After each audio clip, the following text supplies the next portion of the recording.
Taxation and gender equality are two issues of strategic importance to developing countries and for Africa in particular. Indeed, evidence suggests that tax policies affect men and women differently, as the burden of taxes such as VAT falls disproportionately on women. In addition, in Africa, a high percentage of women work in the informal sector, and most market trade is carried out by women. A study of market traders in Uganda found that market fees are regressive and place a higher burden on women who trade in smaller items than men, who trade in larger items such as livestock. Well, the impact of tax on different genders has not been fully examined, and in particular research on the African continent. And the potential and existing links between tax policy and gender equality have largely been ignored in development cooperation. There is a need to increase the voice of women by mainstreaming gender in tax policy and by ensuring a larger representation of women in tax administrations. This trend is replicated throughout the public and private sectors. It is important, as we consider the implications of tax systems in Africa on gender equality, that the unique perspectives of female leaders are included and their voices heard. La mobilisation des ressources nationales est un outil important de l'arsenal des pays en développement pour assurer un financement durable de leurs stratégies de réduction de la pauvreté et de croissance. Dans la même direction, l'égalité des sexes est un objectif constant dans plusieurs programmes internationaux, y compris les objectifs de développement durable de l'ONU 2015, dans le cadre de l'agenda 2030 pour le développement durable et de l'agenda 60 de l'Union africaine. It is therefore essential to consider the impact of taxation on gender inequality. To promote the UN Sustainable Development Goals and Agenda 2063, ATAF is establishing a Women in Tax network that will empower women in leadership positions as well as address the gender equality in taxation from a tax policy and tax administration perspective. The ATAF Women in Tax network will have three main objectives, namely, to provide a unique platform to African women in tax, to work to improve gender balance in tax-related organizations, and to look at the interactions between tax and gender, including how tax systems affect men and women differently and how tax policy can be a tool for improving gender equality. For more information on the ATAF Women in Tax network, visit www.womenintax.org.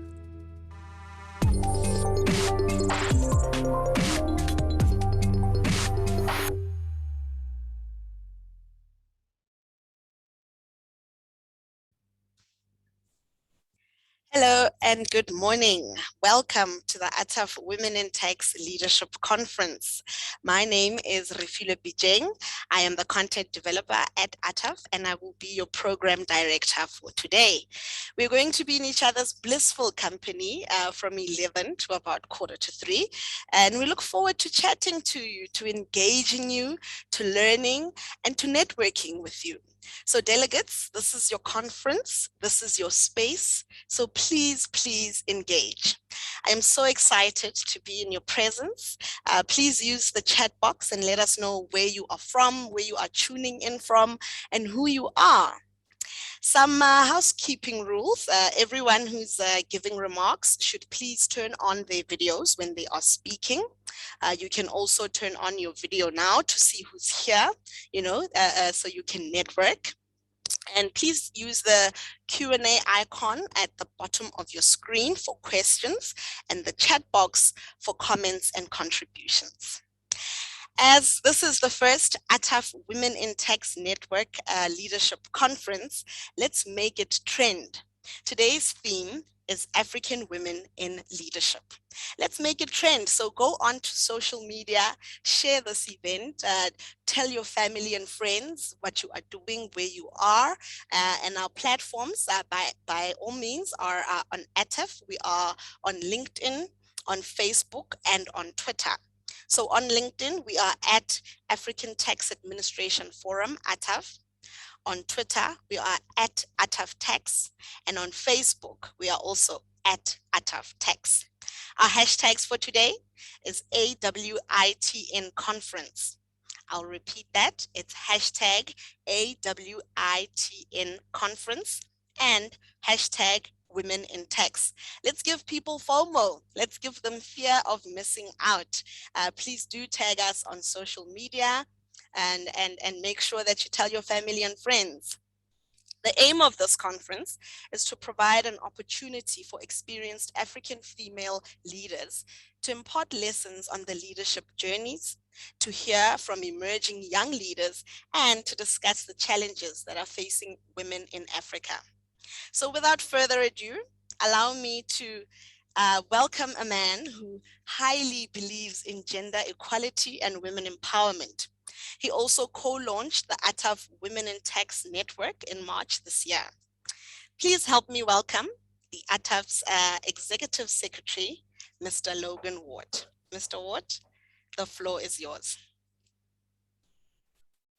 Thank you very much, Refiwe Bicheng. I must say that you look like a pilot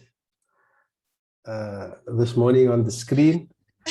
And it's a good sign. Women pilots are few and far between on the continent. So hopefully that is a good sign. Good morning, everybody. Bon dia, bonjour. It is an absolute privilege for me to welcome all of you, as well the chair of the Women in Tax Network after me, to this important Women in Leadership Conference. I want to say just a few things at the start of this very historic conference. Before talking about women in tax for a moment, allow me to say this. Looking at the program, I can see that the team has managed to gather a significant body of women to this important meeting. If I look at the program and the panelists, I am incredibly happy and very impressed by the caliber of people who have given their time to this course, and I appreciate that.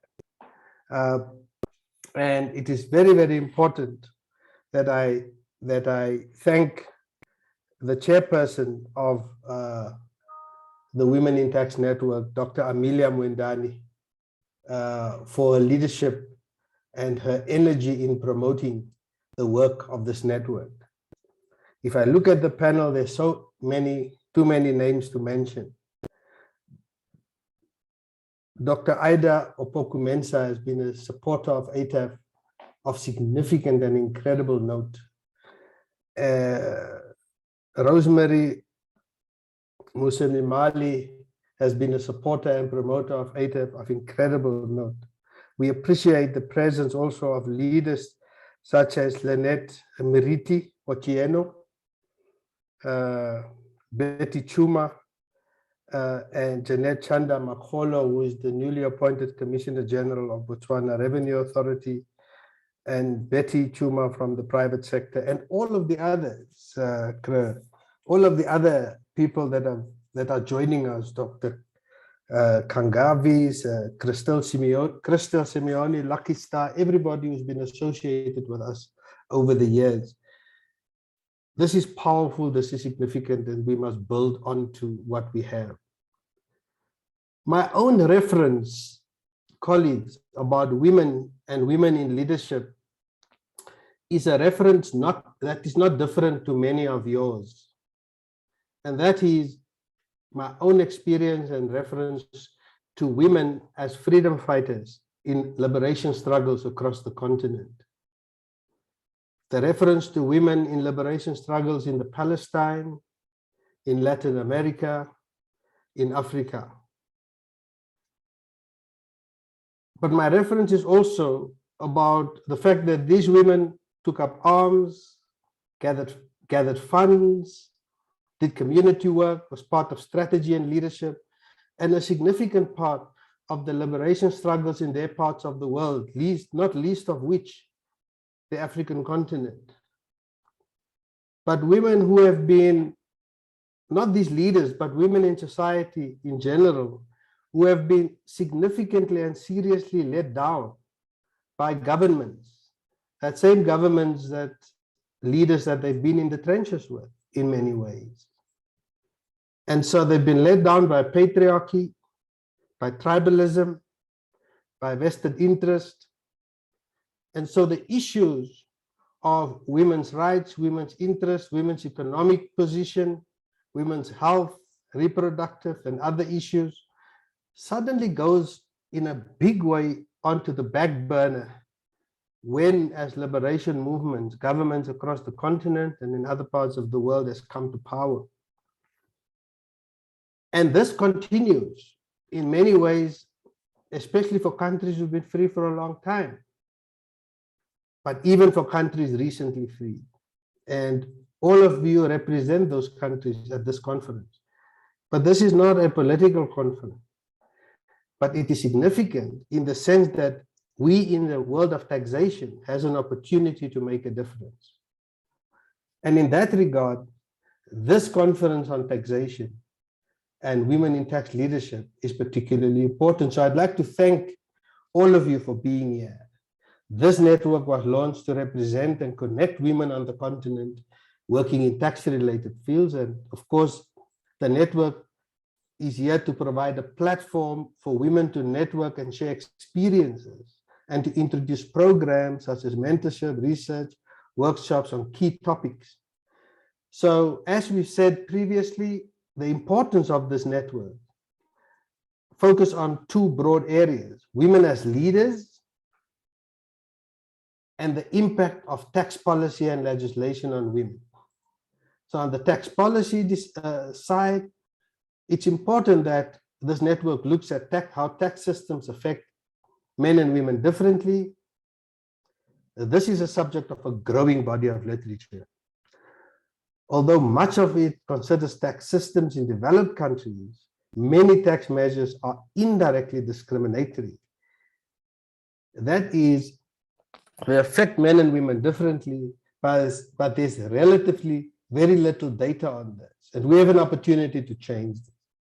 COVID-19 continues to increase in many countries with major adverse effects on health and mortality. Who experienced this more than anyone? To fight the outbreak and the spread of the virus, countries are imposing unprecedented measures. The result is that economic activity has decreased sharply in many countries to support households and improve liquidity for business to keep up the productive capacity of the economy. So preparing for recovery includes doing this through tax policy. A sector that requires stimulus as the pandemic subsides is small business, including agriculture, which is largely made up of women. We can also delve into how tax and the fiscal system in Africa could better support social and gender justice and the delivery of the Sustainable Development Goals, the SDG 2030 agenda. The second of the issues for the network is to look at women in leadership roles in tax-related organizations, both in the public and private sector. Women are powerful agents of change, and the far-reaching benefits of diversity and gender parity in leadership and decision-making are increasingly recognized in all spheres. Yet, women continue to play underrepresented roles in decision-making, in politics, business, and in the communities. Tax administration is no different. I was interested in the video we just saw to see the faces of so many powerful women involved in tax. And I was happy to say that I know many of, if not all of them. But it is not enough. tax administration has traditionally been a field dominated by men. And while women participation is increasing, there's still a significant lack of women in leadership roles.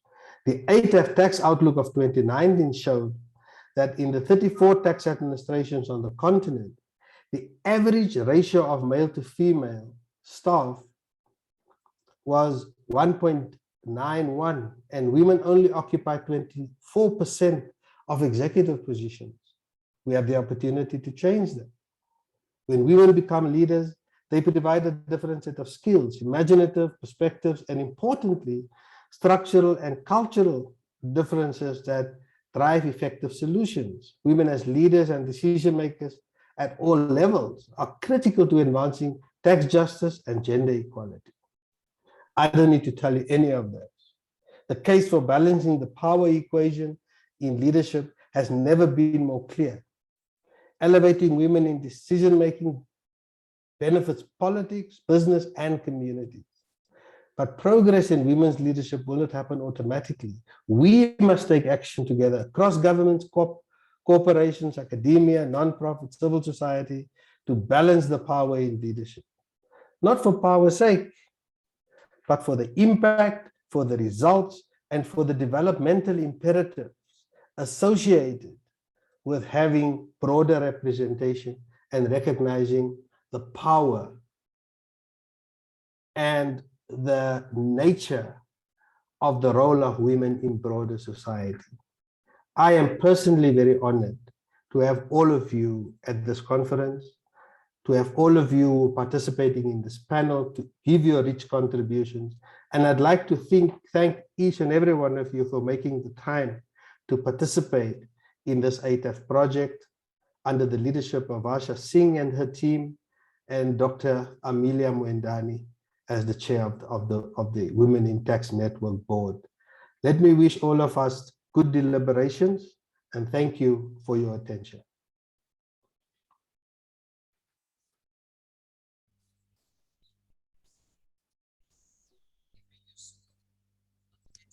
Thank you very much, Executive Secretary.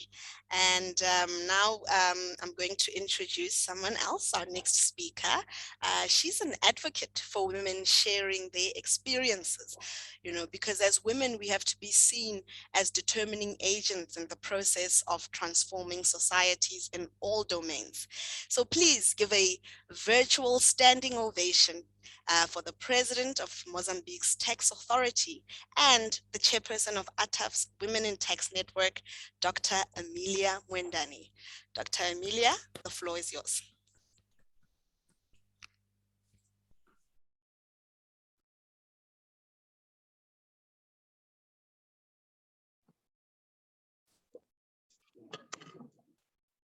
Bom, começo por saudar a todas as mulheres de domínio tributário que fazem parte da rede de mulheres, as nossas convidadas que estão deste lado da nossa plenária em Moçambique, que incluem a secretária-geral da maior organização de mulheres em Moçambique, a camarada Mariazinha Niquisse. Temos também do lado de cá mulheres tributárias que lutam para assegurar o seu lugar no mundo dos homens. Queria começar por reconhecer o excelentíssimo senhor secretário executivo do Fórum das Mulheres, do Fórum das Administrações Africanas. Queria também reconhecer a camarada secretária-geral da Organização da Mulher Moçambicana, as distintas convidadas, minhas senhoras e meus senhores. É com elevada honra e regozijo que, em nome das mulheres tributárias africanas, me dirijo aos participantes à edição inaugural da Conferência do ATAF para as Mulheres na Liderança. Aproveito esta ocasião para felicitar o ATAF por esta iniciativa, que certamente ficará registrada nos anais da história das administrações tributárias africanas. A Conferência do ATAF para as Mulheres na Liderança, que hoje se realiza, tem como objetivo proporcionar uma oportunidade às mulheres líderes africanas experientes para partilharem suas lições relativas à sua jornada. Ouvir a sensibilidade das jovens líderes emergentes e discutir os desafios que as mulheres enfrentam no continente africano. A Rede das Mulheres no Domínio Fiscal escolheu para a presente conferência o tema Mulheres Africanas na Liderança, onde pretendemos discutir, entre outras matérias, os seus seguintes pontos: a liderança para o crescimento e desempenho, a promoção do empoderamento e igualdade de género e alcançar um futuro igual. Caras participantes, historicamente a área de tributação tem sido um setor dominado por homens, embora sob o ponto de vista legal e estratégico o setor tributário ofereça oportunidades para a troca de experiências de trabalho, aptidões e conhecimento científico entre homens e mulheres que alcançaram estágios elevados na liderança das instituições e das organizações públicas e privadas. Destarte, a criação da Rede de Mulheres no Domínio Fiscal representa para nós um passo significativo na medida em que vai assegurar a promoção da mulher e estimular a sua representatividade em cargos de chefia, participando deste modo como ator-chave no processo de tomada de decisões. No nosso continente, a situação da desigualdade de oportunidades tem a sua origem nas barreiras socioculturais herdadas dos valores sociológicos e antropológicos que caracterizam o povo moçambicano e africano no geral, que induziram em muitos casos a participação em estereótipos sobre o papel da mulher na sociedade. Minhas caras colegas e amigas, o mundo inteiro e a África em particular, a promoção do crescimento econômico sustentável e a redução da pobreza passa por intervenções políticas no domínio da tributação que não afetem negativamente os resultados preconizados para efeitos de igualdade de género. Por conseguinte, devemos juntas trabalhar para garantir que o imposto seja utilizado como instrumento fiscal e social na correção dos desequilíbrios e desníveis nas relações de género. O sucesso de uma mulher pode constituir uma alavanca de inspiração e referência para outras mulheres que desejam ser líderes e pode contribuir para aumentar a percentagem de mulheres líderes e o alcance de novos recordes neste domínio. É precisamente pela importância do envolvimento das mulheres na liderança e em processo de tomada de decisões que iniciativas como esta, de organizar conferências, e hoje passamos por ela, têm lugar e são verdadeiros canais para assegurar que a participação da mulher no continente africano leve a que o género seja considerado como um elemento fundamental para o desenvolvimento social e econômico dos nossos países. E portanto vejo um debate aceso e troca de experiências construtivas. Permitam-me que antecipe a saudação das mulheres artelosas que se dispuseram a participar conosco e a partilhar as suas experiências e vivências. E a todas as mulheres, a minha vénia. Nestes termos, declaro oficialmente aberta a conferência do ATAF para as mulheres na liderança. Muito obrigada pela atenção. De seguida, se me permitirem, irei passar a apresentar algumas linhas sobre a reflexão que eu faço em termos do papel da mulher na liderança em África e os desafios que ela enfrenta. A minha apresentação, portanto, tem 4 pontos, como vem aí. Vou apresentar rapidamente o que determinou o meu estágio, como é que eu cheguei a este nível. Falo um pouco historicamente sobre algumas mulheres africanas na liderança, apresento os desafios da mulher africana e também mostro algumas formas, em jeito de sugestão de como é que a mulher pode consolidar o seu posicionamento. O que determinou o meu sucesso como mulher? Quais são os ingredientes? Pode avançar? Portanto, iria passar para o slide seguinte, ponto número 1. Portanto, os objetivos que me trazem para esta apresentação é de partilhar a minha experiência e, por outro lado, apresentar algumas sugestões de medidas de política que podem ser implementadas para o sucesso da mulher. Slide seguinte. Vamos passar para o slide seguinte. Passemos para o slide seguinte. Portanto, de seguida irei partilhar o que determinou o sucesso. Eu apresento aqui alguns ingredientes. O principal ingrediente para o sucesso da mulher é a família. A família deve servir de suporte para a mulher. E os meus pais tiveram um papel muito importante como suporte em todos os estágios do meu crescimento. O segundo elemento é a visão. A mulher tem que ter uma visão muito clara. O que é que eu quero? Aonde eu quero chegar? E com base na definição desta visão, ela tem que ter fé em si mesma, tem que acreditar em si mesma. A única forma dela avançar é dizer, yes, I can. Eu posso alcançar o que eu quero. Aquilo que eu determinei para eu alcançar, eu sou capaz de alcançar. Com base nestes 3 elementos que são fundamentais, é preciso avançar com estes valores. Entrega.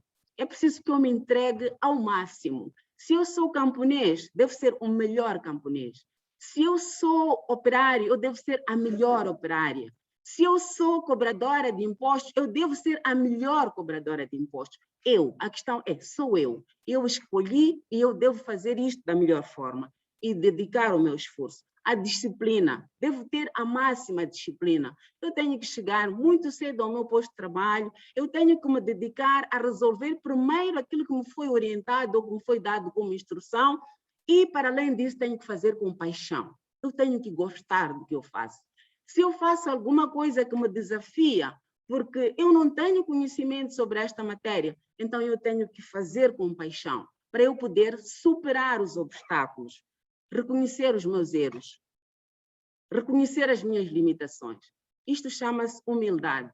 Isto aqui eu não sei, eu preciso de apoio, preciso de suporte. Aqui eu falhei, peço desculpas. É muito importante para nós avançarmos. O espírito de autossuperação. Não há cama quando eu tenho muito trabalho pela frente. Eu tenho que me dedicar até conseguir os meus resultados. Tenho que me autossuperar, eu fazer sempre o melhor. E a perseverança. Temos muitos obstáculos, particularmente como mulheres. Temos que ser perseverantes, é a única forma de conseguir.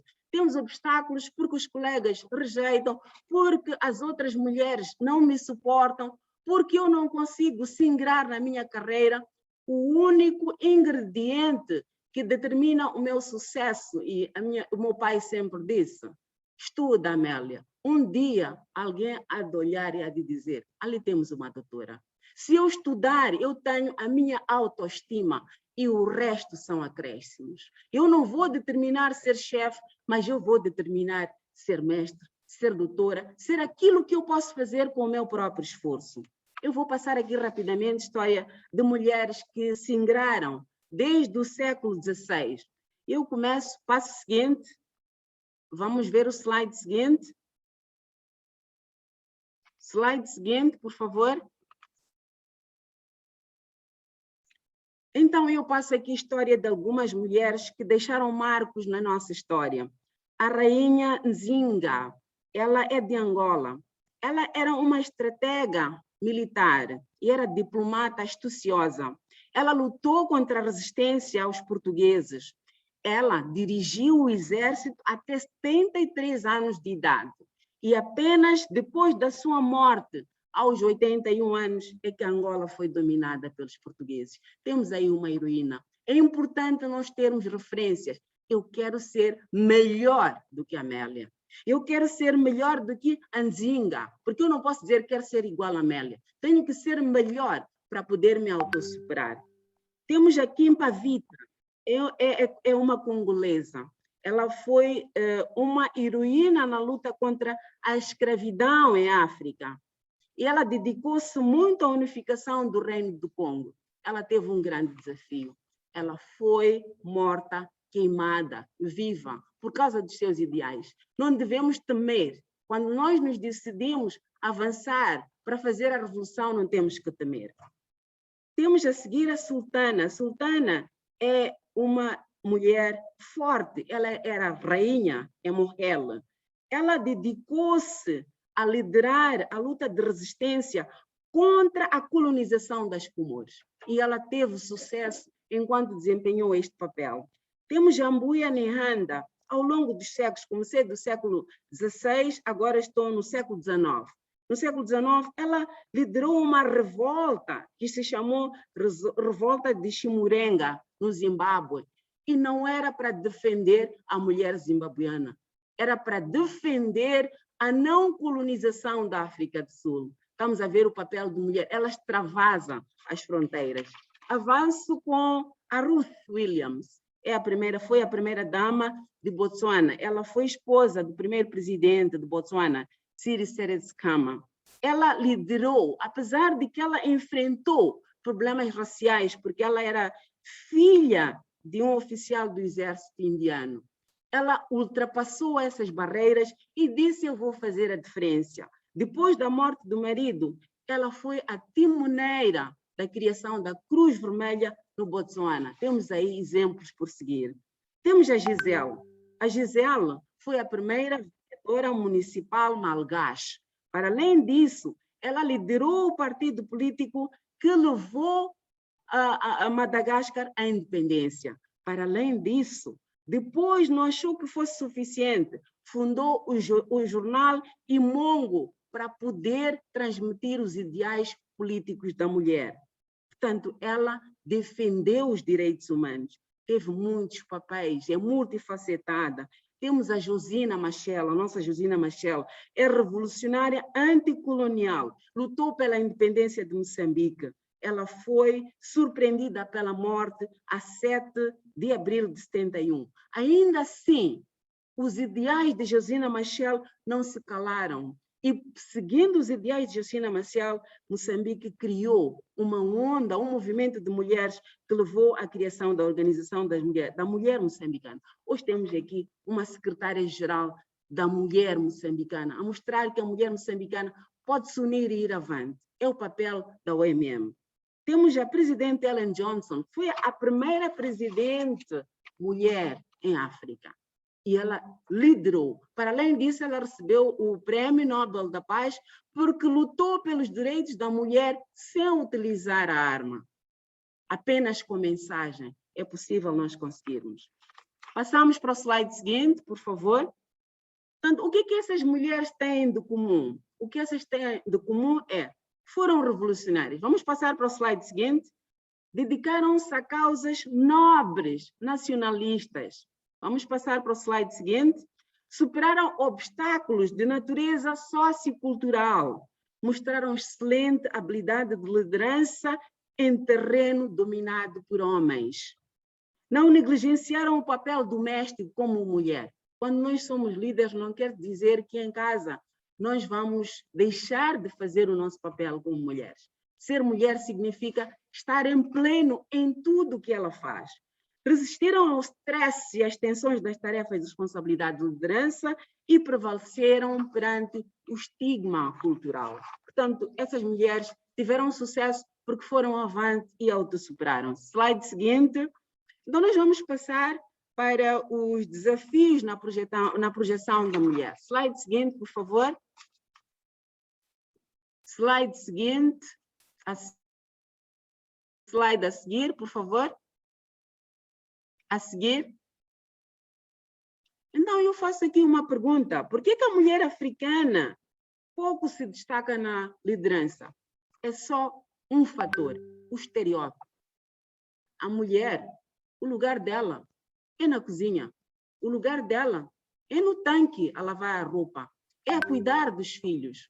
Não, a mulher não pode. E nós próprias cultivamos isto. Para quando eu tenho um filho rapaz, eu digo a ela, não pega na boneca. Isso é para meninas. Homem não chora, não pode ser igual à mulher. Então eu já estou a preparar este homem para dominar a mulher. E crio estereótipos. Os estereótipos têm consequência. E algumas das consequências é fraca adesão da mulher à escolaridade, uniões prematuras. O seu lugar é no lar. Casa-se. É o primeiro ciclo dela já tem que se casar, tem 12 anos, tem consequências muito graves. Prostituição, tráfico de mulheres, subjugação por razões culturais e religiosas, empregos remunerados diferentemente das vantagens que os homens têm.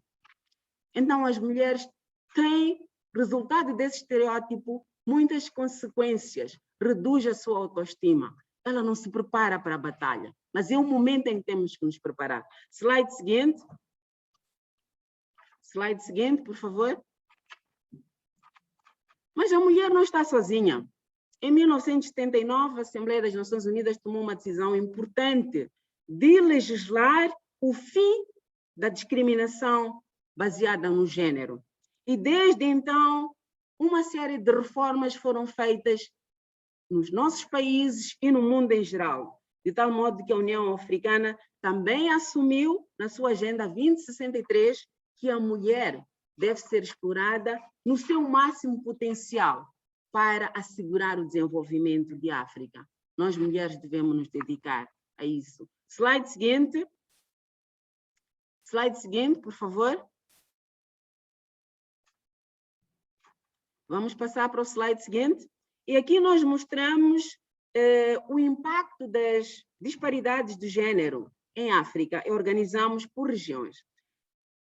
Foi feito um inquérito de mulheres de 20 a 24 anos que tiveram a sujeição de ter que partilhar uniões prematuras antes dos seus 15 anos.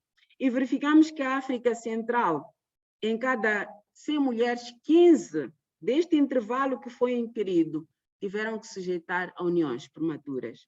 A África Ocidental teve 9%, a nossa África Austral foram 6%, mas os 6% não são representativos de todos os países, e a média que foi conseguida. Nós temos o caso de Moçambique, que a situação é dramática. Portanto, o melhor caso aqui é da África do Norte, o Magrebe, que apesar de ser uma zona com região muçulmana, as mulheres têm espaço para crescerem mais. Então, nós temos que adotar a mesma visão. Slide seguinte. Slide seguinte, por favor. Mostramos as disparidades do gênero em África em termos da sua participação no processo de tomada de decisões. Observamos que na África Austral, no total das mulheres, 63,2% participaram na força do trabalho no período em que foi feito este inquérito. E do total dos homens, 75%. Portanto, existe uma pequena diferença. Então, as mulheres na zona da África Austral têm mais acesso ao emprego. O mesmo não acontece na África do Norte, onde apenas 22% tiveram acesso ao emprego neste intervalo, enquanto que tivemos 71% dos homens. Em termos de assentos parlamentares, verificamos que a África Central apenas 11 mulheres, 0,8%, no total das mulheres, é que conseguiram ter assentos no parlamento, enquanto que os homens têm uma representação de 88%. A África Oriental é que apresentou uma solução melhor, onde tem a participação de 32%, enquanto que temos 67% dos homens. Em termos de firmas lideradas por mulheres, temos que na África do Norte existe uma fraquíssima participação, apenas 9%, e 90% dos homens. Portanto, é característica das zonas islamizadas, onde a mulher não é dedicada a atividades fora de casa. Vamos passar para o slide seguinte, e depois utilizo o índice global de gênero, de paridade de gênero, e tem 3 indicadores: a participação econômica da mulher, o acesso à saúde e à educação e a participação no processo de tomada de decisões. Vamos ver rapidamente os mapas. Pode passar para o slide seguinte, por favor. Ao lermos os mapas, nós vamos ter zonas sombreadas. As zonas mais sombreadas indicam que existe maior paridade de gênero e as zonas menos sombreadas indicam que existe a pior disparidade de gênero.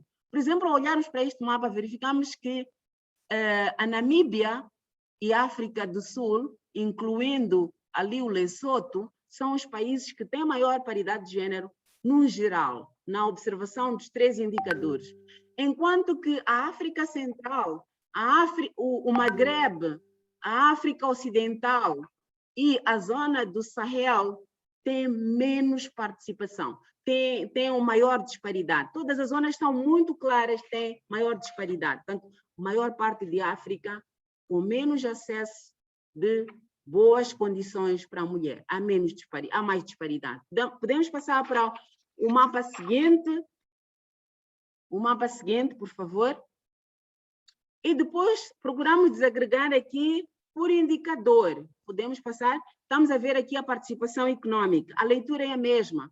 Verificamos ali que a Namíbia, o Botsuana e a República Centro-Africana e a Costa de Marfim, lá no fundo, do lado esquerdo, na parte da África Ocidental, são os que tiveram maiores resultados, incluindo Madagascar, em termos de participação da mulher econômica, participação econômica em termos de autossustentabilidade econômica, e enquanto que parte do Magreb, Marrocos e Argélia, e depois vemos ali na África Central o Chad e a África Ocidental, África Oriental, o Sudão, tiveram menos participação de mulheres.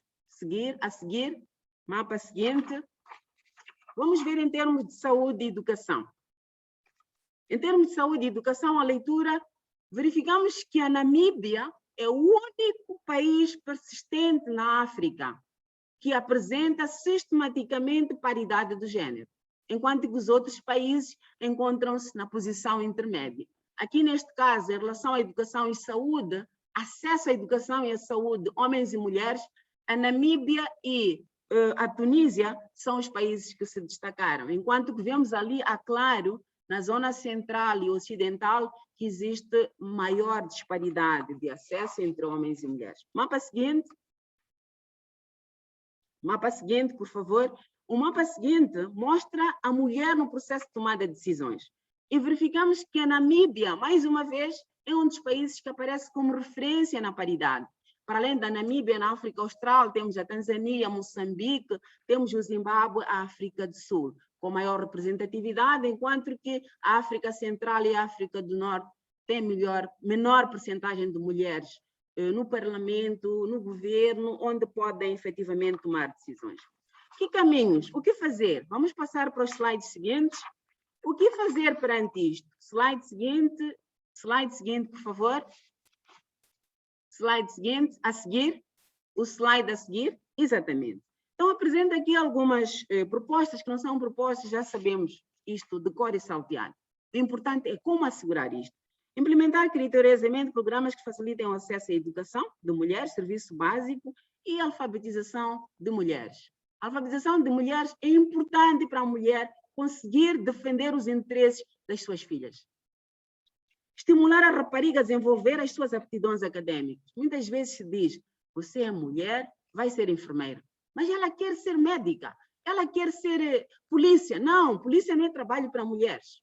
É necessário estimular a mulher a fazer o que ela gosta de fazer, o que ela faria melhor. E aí ela vai ter melhor desempenho. Desencorajar as uniões prematuras são um flagelo. Não podemos aceitar mulheres que as nossas filhas casem-se antes do tempo. Elas devem chegar o momento de dizer, sim, agora estou preparado para um matrimônio. Adotar políticas que estimulem a maior participação econômica das mulheres, encorajar a mulher a participar nos processos de tomada de decisões. Tomada de decisões não precisa ser presidente da autoridade tributária, ser ministro, aonde está a executar, pode ser líder. A liderança não tem nada a ver com chefia, é a capacidade de criar movimento. Eu estou em casa, eu faço a diferença, eu sou líder. Portanto, é importante que a mulher se empenhe nisto. Encorajar o homem e educar o homem a respeitar a mulher. Porque nós educamos o homem a desrespeitar a mulher. Você é homem, você não chora. Homem não chora. E homem fica direito. Homem não faz isto. Mas a mulher não. Olha, vai lá brincar com a boneca. Nós sempre negligenciamos a posição da mulher. Adotar políticas de discriminação positiva a favor das mulheres. Quando aparece um homem e mulher, estão no mesmo nível de habilitações, privilegiar a mulher.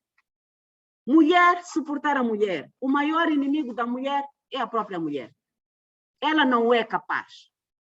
Mulher? Não. Eu não vou votar na mulher. Vou votar no homem. Então, a mulher é a maior inimiga da mulher. Devemos nos juntar para podermos vencer esta guerra. E depois, a seguir, o plano seguinte, por favor, o slide seguinte. Aqui mostro estratégias, não vou fazer a leitura global de todo o quadro, dos 3 indicadores que foram utilizados para análise do índice de paridade de gênero em África e mostro como se pode trabalhar em apoio à mulher. No âmbito econômico, incentivos fiscais. Dizer que todas as mulheres estão isentas de pagar impostos nos seus empreendimentos, desde que empreendam para as áreas estratégicas de desenvolvimento econômico. Está na agricultura, está nas áreas que foram citadas como a mulher não paga imposto. Por que não? Ou se paga, tem benefícios fiscais, etc. É preciso haver uma discriminação positiva, sobretudo nas mulheres que estão em zonas rurais que precisam de espaço para a sua contribuição econômica.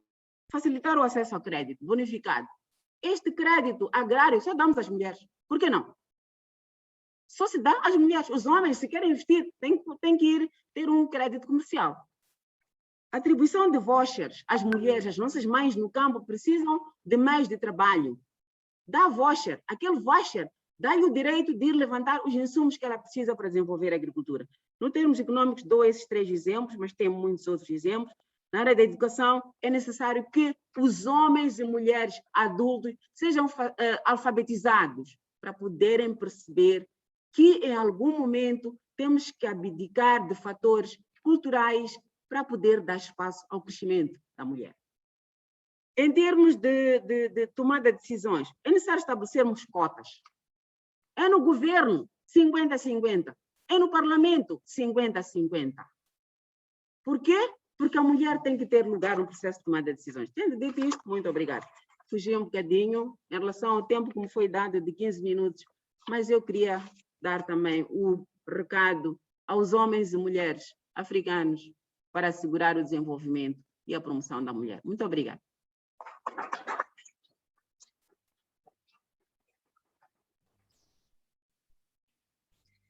Dr. Amelia, thank you very much for that passionate presentation and for taking us through a journey of your leadership journey.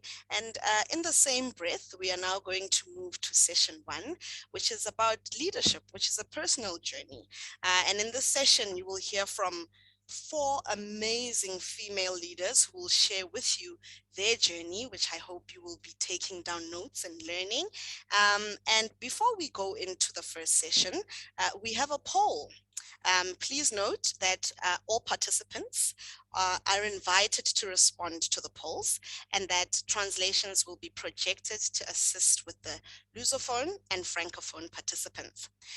They can simply click on the appropriate number on the poll, which correspond to their choice of answer. Let's please have those polls up. Thank you.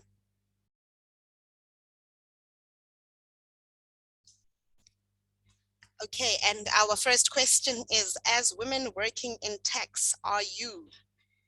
I see that people are voting. Thank you.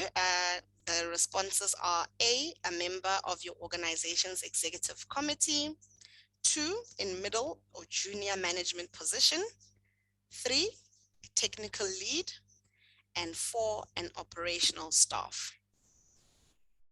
Keep those votes coming, please.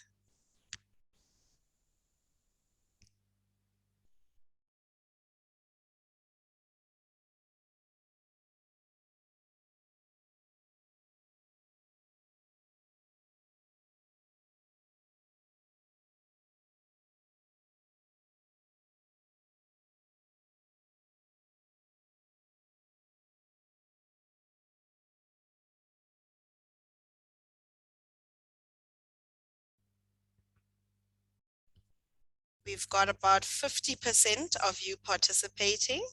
Please continue, please vote in the poll. Remember that this is your platform, this is your space.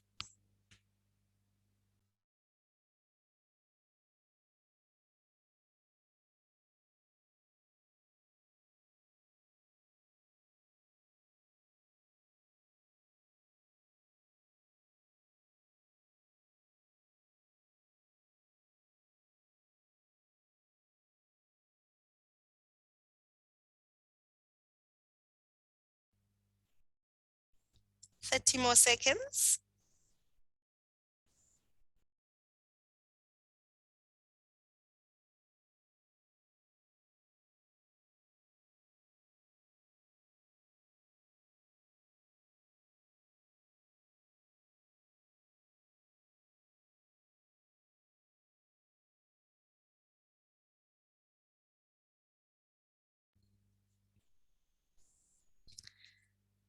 Thank you very much for voting. And it seems that a lot of you chose option 2 in middle or junior management position. Thank you very much for voting in that poll. So we will now get started with the first session. And our session chair is Mrs. Varsha Singh. She is the board member of the ATAF Women in Tax Network. Ms. Varsha Singh, the floor is yours.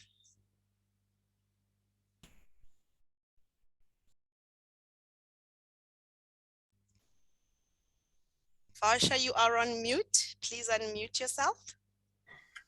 Thank you, Refilwe, and a very good afternoon to the Executive Secretary, the ATAF Women in Tax Network Chairperson, and all other colleagues, Commissioner Generals present, and ladies and gentlemen.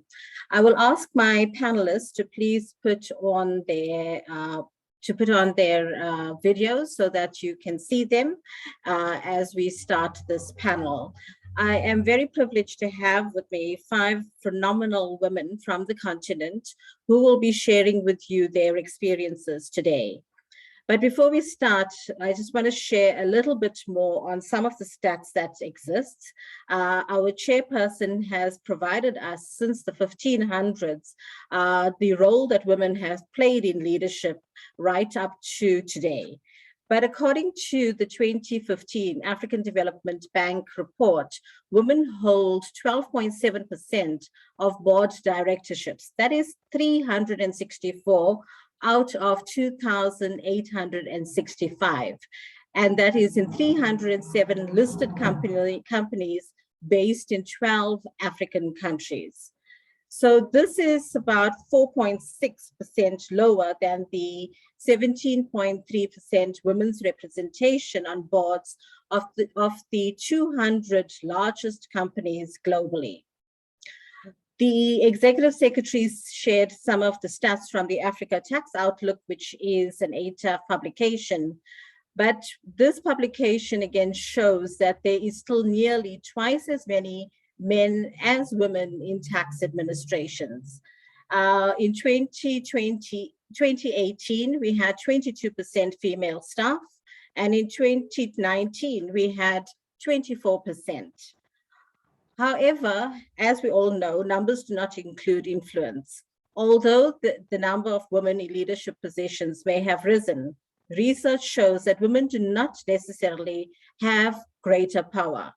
On the other hand, we've seen research that shows that companies and organizations with a greater share of women on their boards of directors and executive committees tend to perform better financially. So even in revenue administrations in 2018, a study was done by ICTD, which also found this in a revenue administration on the continent. But women are still underrepresented in many professions and where decisions are being made. However, when women come together like we have today, we can make a difference. Where you will be hearing today from these 5 aspiring women leaders who will share with you their knowledge and experiences. This is the type of discussion that we need where we can start creating change. So let me introduce our first speaker, Dr. Ida Opoku-Mensah, who is the former senior advisor to the United Nations Economic Commission for Africa.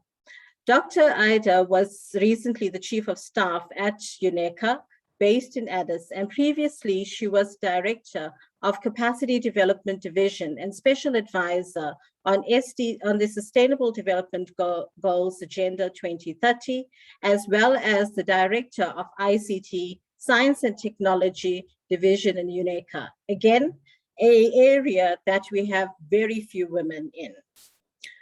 The next speaker we will have is Ms. Lynette Miriti Otiniono, who is the Chief Gender Officer of the Southern Africa Regional and Business Delivery Office at the African Development Bank.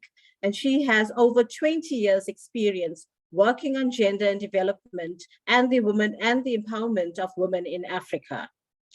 We also have with us Ms. Jeanette Chanda Makolo, who is the Commissioner General of the Botswana Unified Revenue Service. She is a seasoned public officer and a veteran accountant who has served in various ministries and government departments for over 30 years under the employment of the Ministry of Finance and Economic Development. She has made a vast difference in the public service of Botswana. The next speaker we have is Ms. Rosemary Museminali, who is the Director for External and Donor Relations. Prior to taking on that role, she was the UNAIDS representative at the African Union and the United Nations Economic Commission for Africa. Ms. Missinali also was the Rwanda Minister of State for International Cooperation and the Minister of Foreign Affairs and Cooperation between 2005 until 2009. Our last speaker today will be Ms. Betty Chuma, who is the head of tax at Stanbic Kenya. She has years of experience in tax advisory, tax compliance, and tax accounting, and is currently a senior manager in charge of tax at Stanbic Bank, a member of Standard Bank. So to get started, my first question will be to all of the panelists. You have about 4 minutes to respond. And the first question is, the effective participation of women and equal leadership opportunities has been recognized globally as key drivers to achieve sustainable development.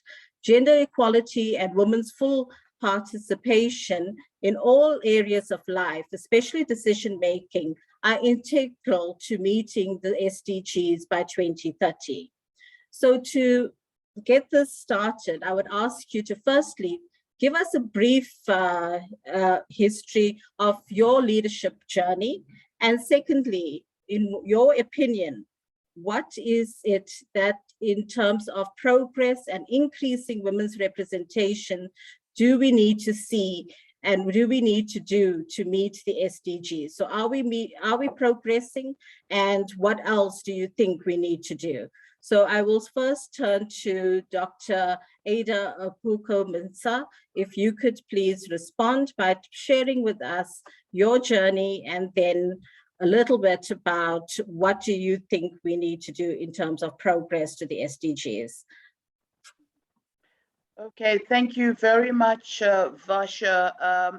Let me acknowledge all the wonderful participants on this at this meeting.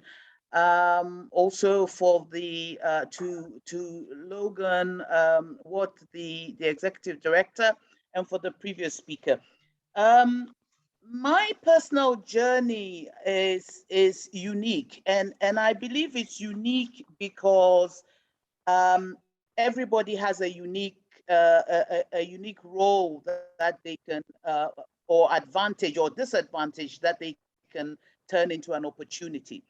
I started out as a broadcast journalist in the UK, working for the BBC African Service, where I was mainly reporting on political activities in Africa, interviewing personalities, heads of states and stuff.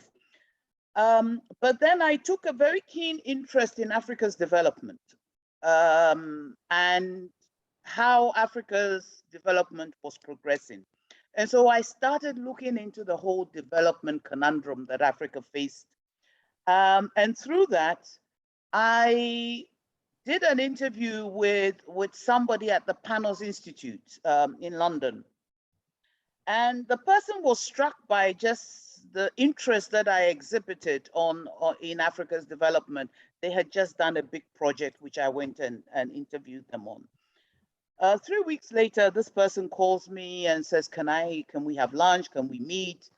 I go, and he says, we're looking for a deputy director in our organization, and we need somebody who knows, who understands Africa's development, who can work in the Eastern Southern Africa region. And that's how I stepped into that major leadership role. And from there, a lot of interesting things happen. But suffice to say, I personally think that if a lot more is done to empower women to take advantage of their capability, to ensure that they live up to the potential that they have, and each and every woman has a potential, and then we will be able to meet the SDGs. My worry, and I'll throw this out there, my worry is that in some spaces we have a lot of policies. Some of them are working, some of them are not working.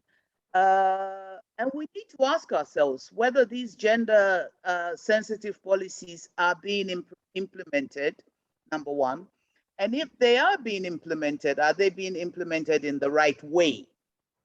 But I also feel that one of the things in meeting the SDGs that we have to look at is enabling, giving access to education to women and to girls particularly, to ensure that they reach they are able to optimize on the educational resources that they have. And for me, that is going to be one of the key things that will determine how women are able to take opportunities and deliver for themselves. One of the things that I have learned is that my leadership role really took off when I was able to, one, do my master's, and two, do my PhD. And even though that's just me, I think that we have too many young girls out of school. And for me, that is where a lot of work needs to be done in Africa to ensure that girls get the opportunities that they need to fulfill their destination in life. Thank you for that, Dr. Ada. That is very good in terms of your journey and where you started and where you are today. I think a key thing from what you have said is that, yes, we must stop talking, but we have a lot of policies and we need to move to implementation if we are to reach the SDGs, and in particular, the SDG 5. I would like to now turn to Ms. Lynette Moretti. If you could please share your journey as well as what is your opinion in terms of meeting the SDGs. Thank you very much, and thank you, participants. And it's been very inspiring already listening to both Logan and Dr. Mwendane, and it's an exciting conference to participate in. Now, a lot of what I'm going to say relates to what I've heard the previous speakers and especially Dr. Mwendane say. So my leadership journey started with a passion. I had a passion for social justice and gender equality right at university. And this had nothing to do with the area of study. I was training to be a teacher at university. And while at university, I started participating in, there was a membership organization called Women Educational Researchers. And that was of interest to me. It related to education and also the passion for women. And interestingly, some of this passion was driven by my own experiences. For example, being in a bus where men would press on you and I get the discomfort and I don't know what to do. So actually my first work activism was around violence against women in public transport and in universities. And at that point, as a young person, I had no clue. I thought I was going to be a teacher.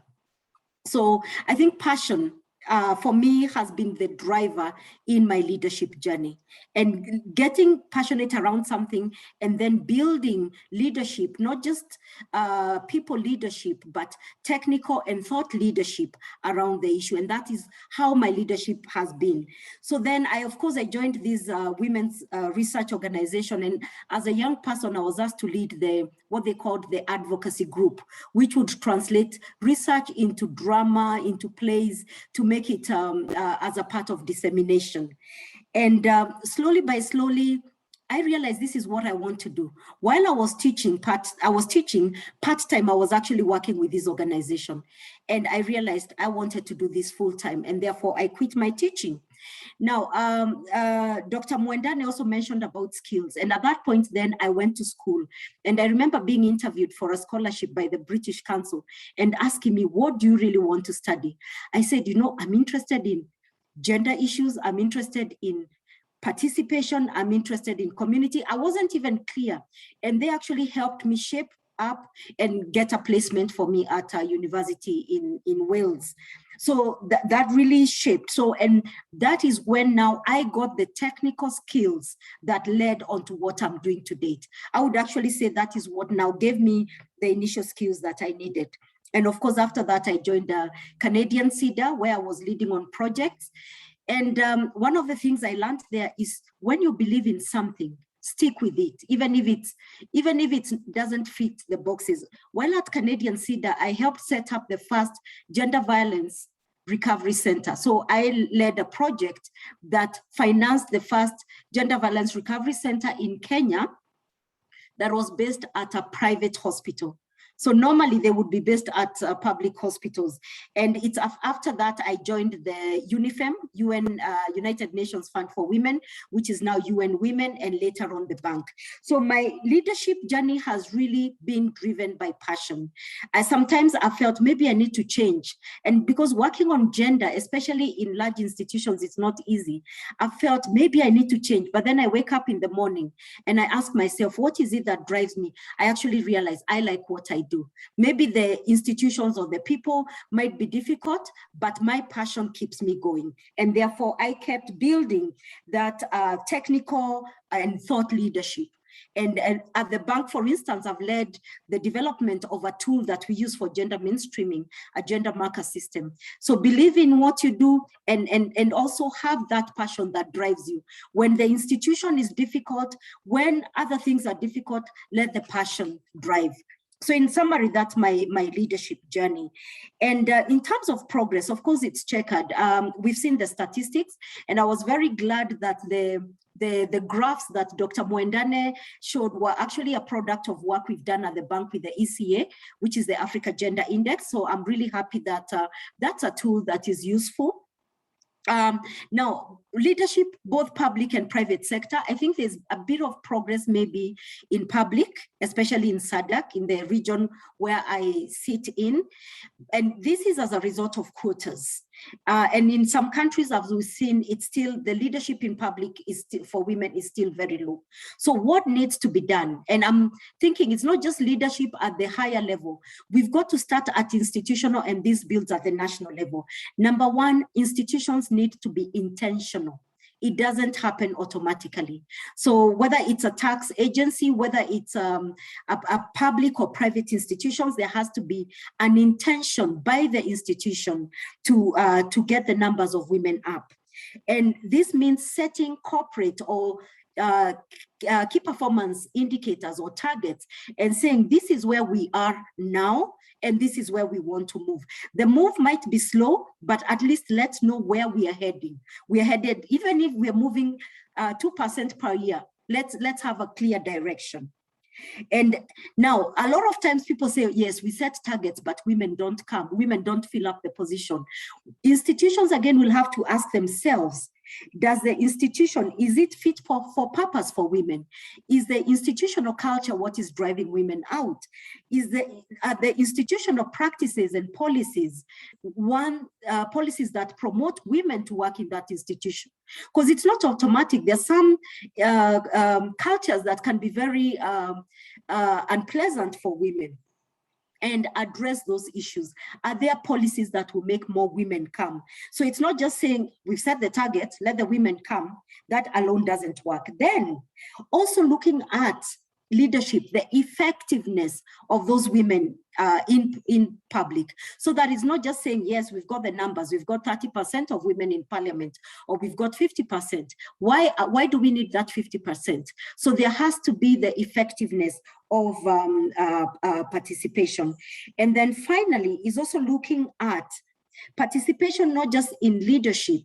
If we think of our institutions, is also if women can't participate as employees, how do they participate? Maybe as vendors, maybe as people that draw business from our institutions. And once we do that, then it begins to contribute to the SDGs that we are speaking about. Thank you. I'll stop there now. Thank you for that, and thank you for sharing your journey, and which is very inspiring. But also some of the things that you have shared is that we as organizations need to relook at our policies to ensure that we get women into the positions. It's just not about meeting the numbers, but again, it is about having the voices heard. There is a question I saw on the chat box. In Africa, amongst the ATAF members, we have only today 4 Commissioner Generals who are women. So with that, let me move to one of the 4 women who is the Commissioner General on the continent, and over to you, CG. Thank you very much, Avasha, and good morning, good day, everyone. And thank you so much to the previous speakers who have really enlightened me on this topic.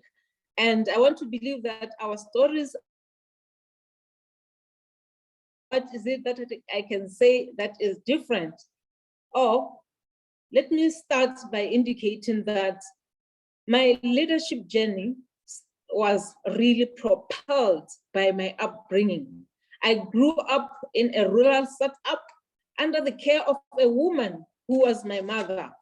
I have a father, but my father then was just out in town because traditionally it was believed that men have to earn income for the household and the women left behind to take care of the children, to take care of the household.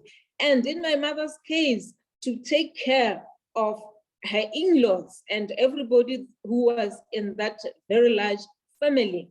So that is actually what pushed me to say, I don't want to see myself being like my mother. My father would come home once in a year during Christmas holidays. And the 5 of us, we had to be raised by my mother.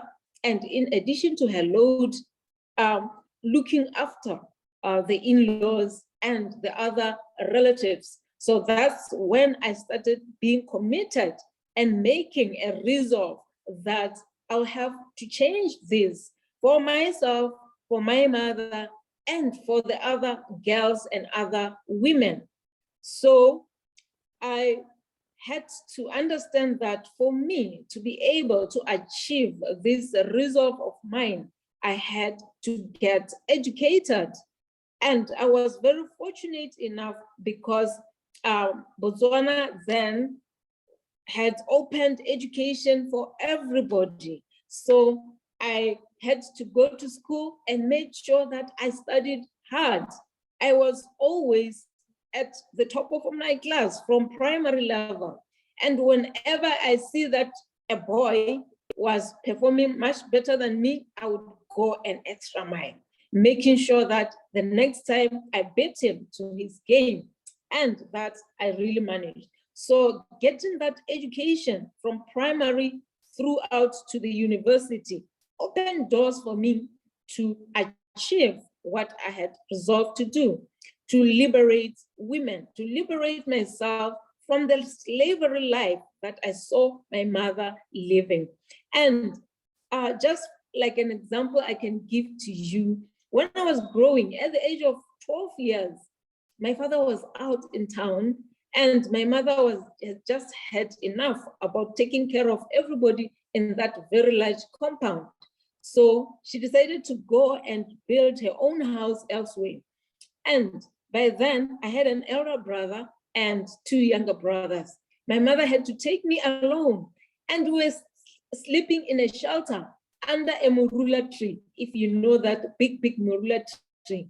So the 2 of us were sleeping there, and we had to come up with a mud house. And within no time, the mud house was up, and then the whole family moved to our new home. And really, for a 12-year-old and this woman coming up with a home when the father was out in town making some money, which we only benefited from during Christmas times. So that is what I wanted to change. I wanted to liberate my mother. I wanted her to stay in a comfortable home, and for me and other girls to be liberated from this type of bondage. So after graduating, I joined the Ministry of Finance, which I was very grateful to the government for having offered me that opportunity. So I did everything that was there. I would get my hands on anything that I could get. When I hear that there is something going on, I didn't bother whether it was in my area of responsibility or not. As long as they accepted people who could participate in that, I was there. And that is what saw me through my progression. I remember at one point, the government started the public sector reforms. I wasn't part of the team, but I always requested to attend the meetings. And finally, my boss withdrew from the meetings and sent me there. And that was a sort of a jerk in my life, because I fully participated in those reforms, and Ministry of Finance had the public finance management reforms. I fully participated. I was one of the pioneers of the public finance management reforms. And during that period, there was a restructuring in the ministry, and a department was formed in my organization. And then I got an accelerated promotion, you know, moving from one level to a step higher because of my passion, because I really wanted it, wanting it not just for me, but for any other woman and for any other girl. I wanted to see myself sitting in that boardroom one day, participating in decision-making, because I realized that there were very few women in the boardrooms. And mind you, for example, in my ministry, over 70% were female.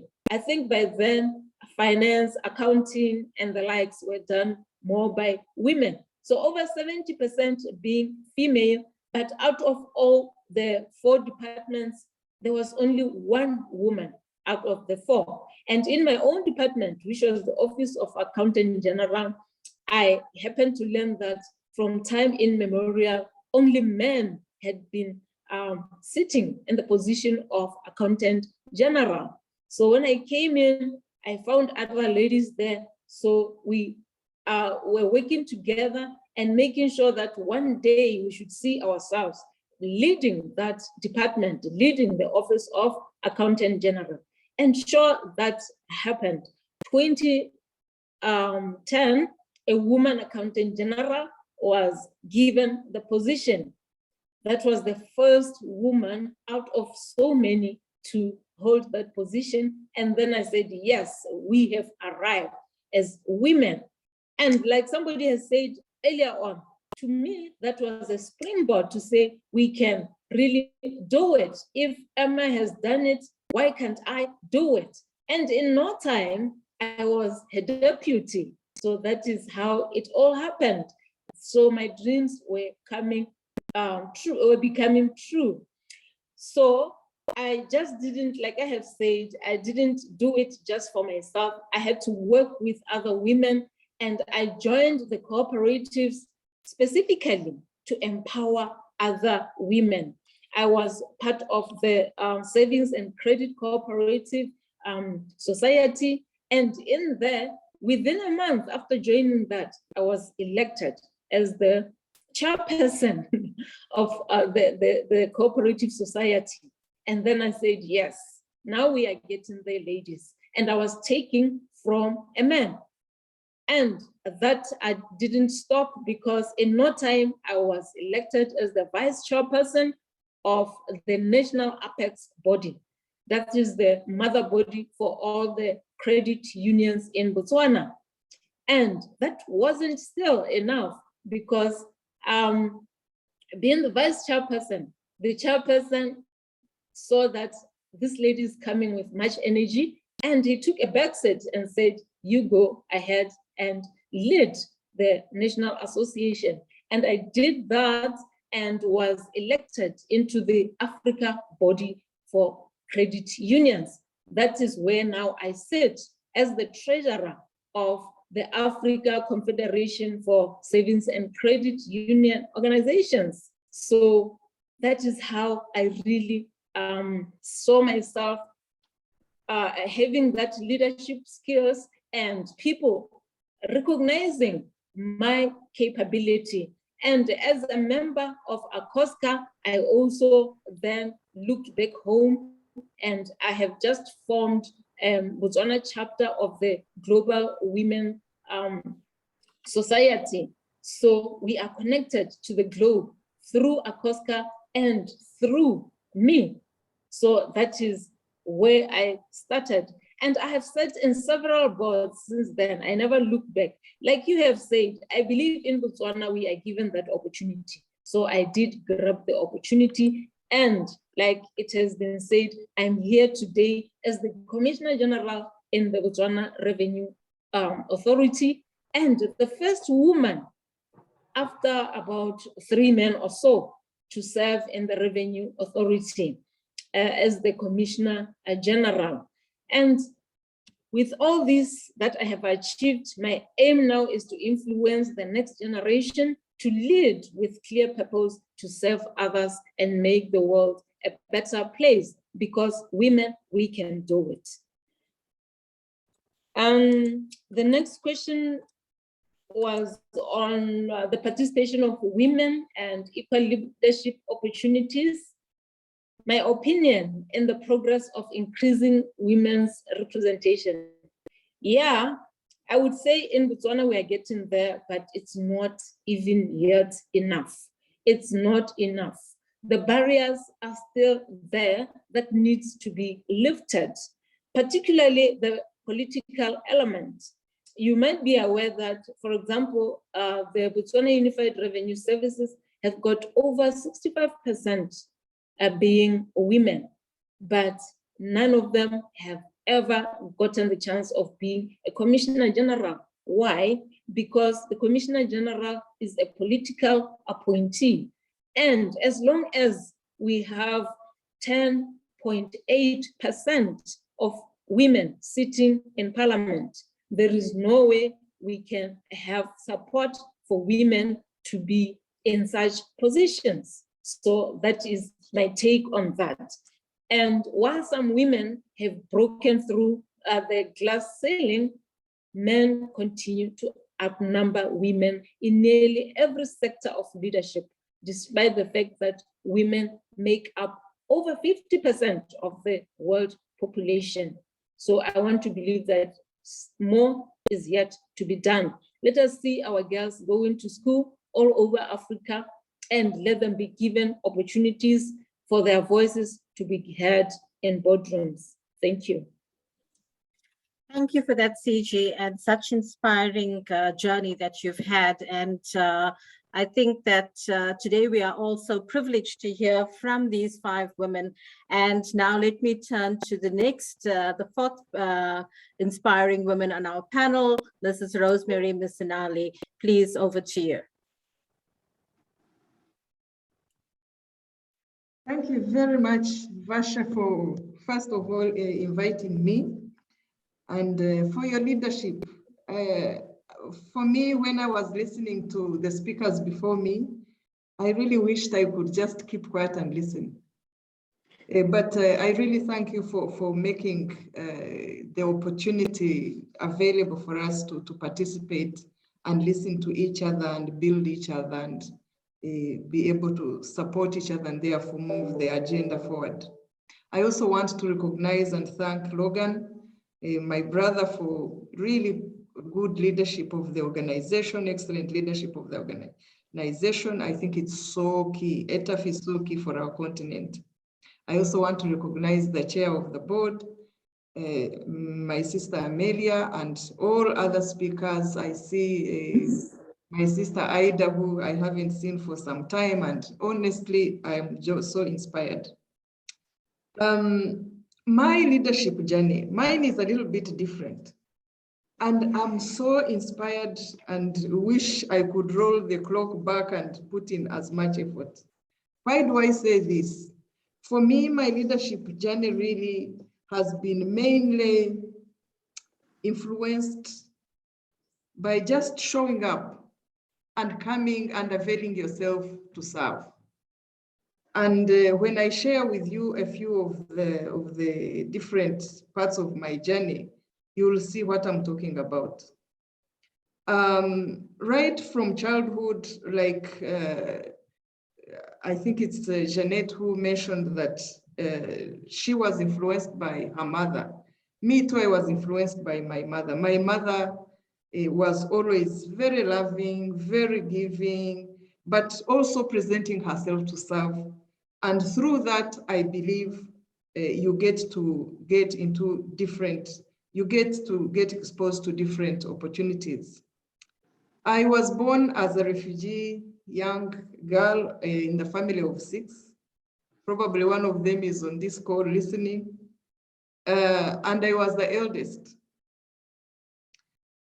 As a refugee, born in Uganda with very few opportunities, also going back home as in my early 30s, in a country that was devastated, it was really difficult to see how you can make your steps go forward. But the experience that I've had is that your experience where you're born does not always guarantee you to be a leader, or not to be, or neither does it negate you to be one. Having lived as a refugee, having gone back to a devastated country, I was offered an opportunity to become the director for social affairs. Now, being a director for social affairs in a country that has just undergone a genocide, that has so many refugees, that really has very little hope, is almost an insurmountable task.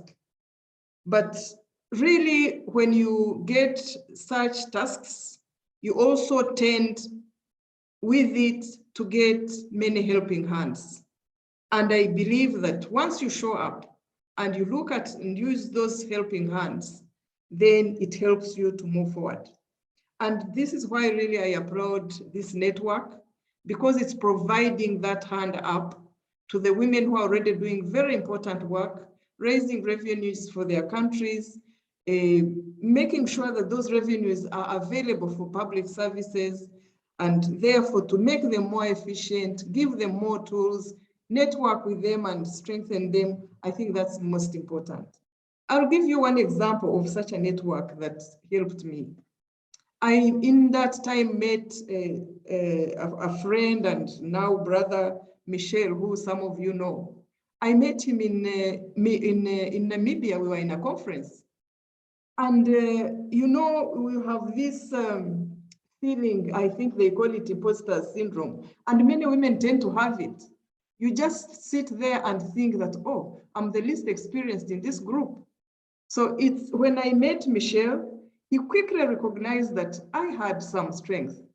Unfortunately, he managed to see that because I took on some UN staff member who happened to speak in a very condescending way about my country. And I took that on. That's a strength I didn't know that I had. But after the conference, Michel walked to me and said, "My sister, I'm so proud of you." I want to tell you that that same Michel is the one who employed me into the job I'm in right now. He already recognized that I'm strong in that way. Sometimes you don't recognize the strength, but if you show up, somebody will recognize that strength. And I think it's very, very important in our journeys to be able to show up and to encourage the young people also to show up. So he taught me one other lesson. Number one, by acknowledging me, he recognized that it's important to stand for what you believe. So I think that's a very, very important thing. The second lesson he told me, at that time I was engaged, by the way, the conference was on children, non-accompanied children. I asked him, Michelle, we are grappling with developing our policy for non-accompanied children. Do you think you can help us to develop it? He said, you know, my sister, we arrived too late to invent. That policy is somewhere sitting on my table in Burundi. That time he was a representative in Burundi. I'm sure even in other countries, they have those policies. So just pick them, take what you need and use what you need, and then adapt it to your own country. So really, it's very, very important that we recognize those voices that are pushing you forward, that are supporting you and making your journey a lot easier. Later, after being the director for social affairs, I did it for 5 years, and I felt I was tired because that's a lot of work. You always had very few resources, had a lot of issues, and a lot of problems. So after 5 years, I was just lying down having a nap in the afternoon, and I had an advertisement for the Red Cross Secretary General. So they mentioned all the Secretary General needed. I said, you know what? That is me. So I just went on with my nap. I woke up and told my brother who had come to visit. I said, you know what? I'm going to the Red Cross. He said, to do what? I said, to be the Secretary General. He said, oh, they gave you the job? I said, no. They announced it on the radio, but I think that sounds like me. So I proceeded to forget and continue doing my work as Social Affairs Director. Now, after some time, he comes in, waves a newspaper and says, oh, Rosemary, did you apply for this job? I said, oh my God, I did not. So I just got on my computer, applied. Long story short, I got the job. So again, it's presenting oneself and then putting in the other necessary parts of the jigsaw. As I was in the Red Cross and I was enjoying it so much, it was my first time to come here to Geneva. I saw what others were doing. I kept on asking every Secretary General so that I can understand what the Secretary Generals do. I was still learning. You know the saying that fake it until you make it. That's what I was doing. At least that's what I believed I was doing. But now with hindsight, I don't think I was faking it. I was trying to learn from my peers. So I did my work within a year because the Red Cross work was so visible, was so out there. Again, that's another thing. We need to make our work visible. I didn't know that we needed to do it, but we just did it and it looked visible. So within 1 year, I was asked to be ambassador of Rwanda to UK. Now, that's where my fear came as my biggest enemy. The minute they told me, I said, no way, I cannot be an ambassador to go and embarrass my country.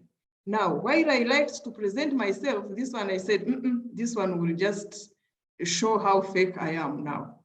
So I said no. But the leader who asked me to do it would not back off, said, no, you're going.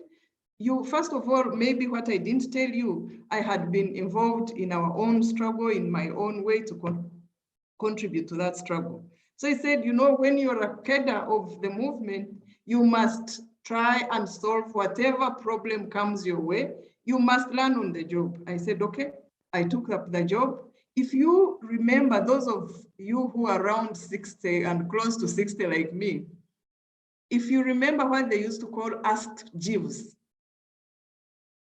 that was the Google then. So ask Mr. Jeeves, you could type in what you want, and then it tells you. That's how I would put in British etiquette, foreign policy, everything. I just learned it there. Next thing I did, I said, when you represent your country, you basically represent every ministry. So as a newly appointed ambassador, I asked for appointments from all the government. All the ministers were just receiving me, you know, you're newly appointed ambassador, so everybody wants to be your friend. So everybody received me. I just always ask them one question. You know, the British are some of our supporters. If you were there yourself, what would you want from them? And then they would just tell me. So by the time I got to the Prime Minister, I virtually knew what Rwanda wanted from UK. So I got my suitcases and left. Now, as I was leaving, one of the people that I met was a former ambassador. That former ambassador, I asked him, I'm going to UK. What is your advice to me? He said one thing, make sure that you pay courtesy calls, number one, to all the important partners of Rwanda, countries which are friendly to Rwanda. Number two, don't discriminate, even the countries that are not friendly, visit them. Number three, make sure that your region is so close to you. So I did exactly that. Now, that's a lesson that even whoever comes to ask me, when they're in a representational job, I always ask them, I always tell them, make sure you know what your peers are doing. By the time I finished that round of ambassadors, I knew exactly how ambassadors behave, what they do, what they focus on. I was just a perfectly prepared ambassador by the time I finished my courtesy calls. And I think for me, the lesson there is make sure that you quote people that you think are doing their job well. Make sure that you listen to the different voices, even the dissenting ones. So I thought that was very helpful.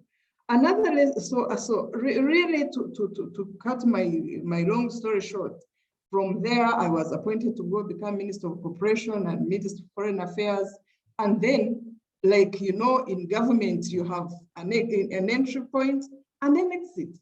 So the time I exited government, there was somebody already who knew my capabilities, and they asked me to come and join. So I just had a short time, 1 year to rest, and then I joined the UNAIDS. And from there, I started working on HIV. Now, by the time I joined the UNAIDS, I knew very little about HIV. What I didn't tell you is that I'm a social worker by profession. So HIV, I didn't know, but I knew that I was asked to represent UNAIDS to the African Union. Now, I think it was insightful of my boss to appoint me to go and become an ambassador, a Minister of Foreign Affairs of UNAIDS to the AU, because I knew AU very well. So at least I knew how to represent. So the knowledge, I acquired it. So again, very important to sharpen skills, very important to be able to fill in the gaps that you already have. Many people have gaps, and those are the ones that we need to fill. And lastly, on my journey, I want to tell you, I think it's very, very important, especially for us who think we've really got a lot of experience. We need to look back. There are generations that are coming up. I want to tell you, when I was preparing this, I told my children, you know what? ATAF has given me such a challenge. I don't even know what I'm going to tell them. You know what? All that I'm telling you, they just repeated it to me as if I'm now addressing you. So my lesson in that is, all the people who are around you, many of them have so much to offer you. My children helped me prepare for this. They are not children, by the way. The youngest is 25, and they are much older. They are old as well. They are now mature. But the fact that they understand exactly what I do, they get. I just could tell that they were inspired by what I do, because when I told them I don't even know what to say, they said, "Mom, you live it. Why don't you go tell them what you do?" So really, to surround yourself with all these young people who are coming up, they have knowledge, they have information, they are upcoming, they are just, you know, I don't know what to say. They have like the energy of a tiger or a lion. I think we just need to give them space, and they come in and really build on where we are. Now, on whether we are going to achieve SDGs, for me, I find it I'm a bit scared in here. Number one, if I start on that, I don't think we are involving the youth or using or deploying all our energies. If you see these young people, and many of you, I'm sure you have interacted with these young people, these guys are so smart. But on the African continent, many of them do not fit in our bureaucracies, in what we think is important, and so on. I know, Vasha, I did not give you my bio earlier, but what I always like to start my bio with is that I'm a mother of 5 girls.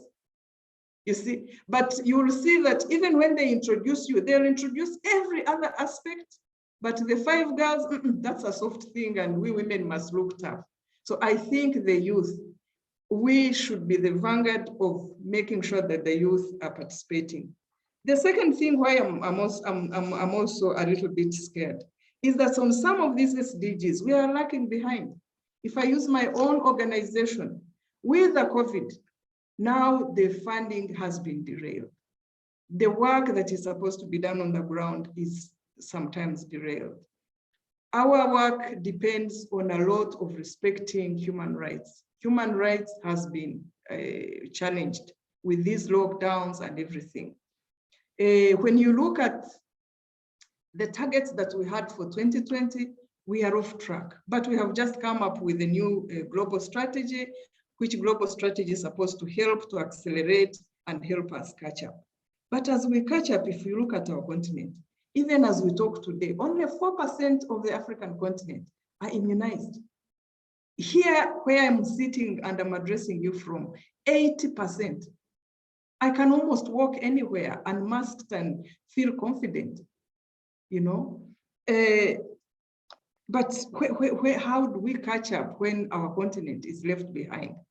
If you look at these stimuluses that were given, look at the stimulus that each country gave its people and its systems and businesses, and look at the corresponding amounts that were given to these countries. Our region, if you look at the tax dodging, which you guys are very much working on and supporting countries to avoid, it's estimated that every year, Africa loses $25 billion annually. How can we manage with that? While there is high income economy, while the high income economies have invested 17 trillion in their own economies to cope with this crisis of COVID, official development assistance has only increased by 15 billion. And the temporary debt relief is expected to be around 10 billion. And of course, you know, in addition to having less revenues, we have a debt that is crippling so many countries. So for me, I do think if I just use those few examples, unless we tackle those, unless we strengthen organizations like yours, like the network, if the network works really hard, I think we can see at least some light at the end of the tunnel. But as the picture is today, I think we really have to work hard if we are to achieve SDGs. Out here, the SDGs are basically going to be achieved, maybe in areas like climate change and so on. That's where they have the challenge. But for us, in addition to climate change, even the services are still experiencing a lot of inequality. I have a boss who is just into fighting inequality, and I do think this is really a battle that we really have to do. Whether it's in the participation of women, it's in the participation of the young people, it's in availing resources for solving these issues. I do think that we really need to tackle that. So that's my long answer and my long story, but that's only a tiny little bit. I also just want to tell you one last funny bit. My friend likes to do hiking, and she tells me, please, let's go hiking. I said, For me, I hiked when I was very young. In primary school, I used to walk over 10 kilometers, more than my age, actually. And in high school, to be able to go home at one time, because we were refugees in Uganda, then Uganda sacked us, we became refugees in Tanzania. So we used to walk from Uganda to Tanzania. I said, you know what? I hiked so much, I think I'm not going to hike with you. So we need to reduce those hikes that are so unnecessary in this age for all the young people and for all the other upcoming people. So over to you, Vasha, and I'm sorry, I think I went over my time. No problem. That was a really, truly inspiring another story from you. And I think some of the words that I just want to say that you've said is visibility, showing up, passion, networking with all that are around you. It's young, old, experienced, less experienced, and also taking those lessons as we go forward. So I would like to then turn to our fifth speaker, who is from the private sector, and let her tell us about her journey. Over to you, Ms. Betty Chumba. Thank you, Vasha. Greetings from Nairobi, ATAF leadership and organizers of the program and leaders in the various fields. Greetings from Nairobi. I feel like the wind has been blown out of my sails after speaking after these great ladies and leaders in the various fields. I'll try my best to give it a private sector look or a private sector twist to it. So really, I am in a very highly technical, I'm not in advocacy or in public administration or public tax collection sector. So I'm in private sector, and therefore my role as it is highly technical. And therefore I'm almost like an advisor of the business. I am an advisor of the business and an advisor of the bank. I work with Stanbic Bank. So being in a very highly technical area, the first fundamentals of it require that you build a strong foundation. And if there are people in this group or ladies on this group who are in tax advisory or areas that are highly technical, the very first thing is to build a foundation. And the foundation means that you are technically proficient. To be technically proficient, therefore, requires that you are learning. You're accepting to be coached, you're accepting to learn, no matter the stage of life you are. When I started my career, I started at KPMG, and some of the first things we did as new joiners in that time was to do what we used to call that time bashing. And bashing was technically either you're getting some dusty files from the archives and picking data out of those files, and you do it. So there is the thinking of, I've just graduated, I'm a law graduate, and here I am hauling files from the archives, dusty files, to pick data from it. But what that teaches is the opportunity to learn. There is a lot of technical learning that comes from those files, because everything you're doing is associated with a learning or a subject which you're trying to do. So we did that for a while, and we did it gracefully, and it's not anything we frowned upon, and therefore junior or people just joining the industry or people just joining workforce, I would encourage you to embrace learning and not to look at some tasks as being mundane, because there is a way in which these tasks fit into your overall growth and overall performance and growth as a leader. Then when I joined, at one point I joined a law firm, a leading law firm in Kenya, to just start up the tax organization. And when I got there, I was really mid-level leadership, and therefore you can say some level of seniority. But when I got there, the senior partner who I was to work with on establishing the tax practice, he told me, I want to teach you how to write so that when someone reads an opinion you've written, it should sound like a song.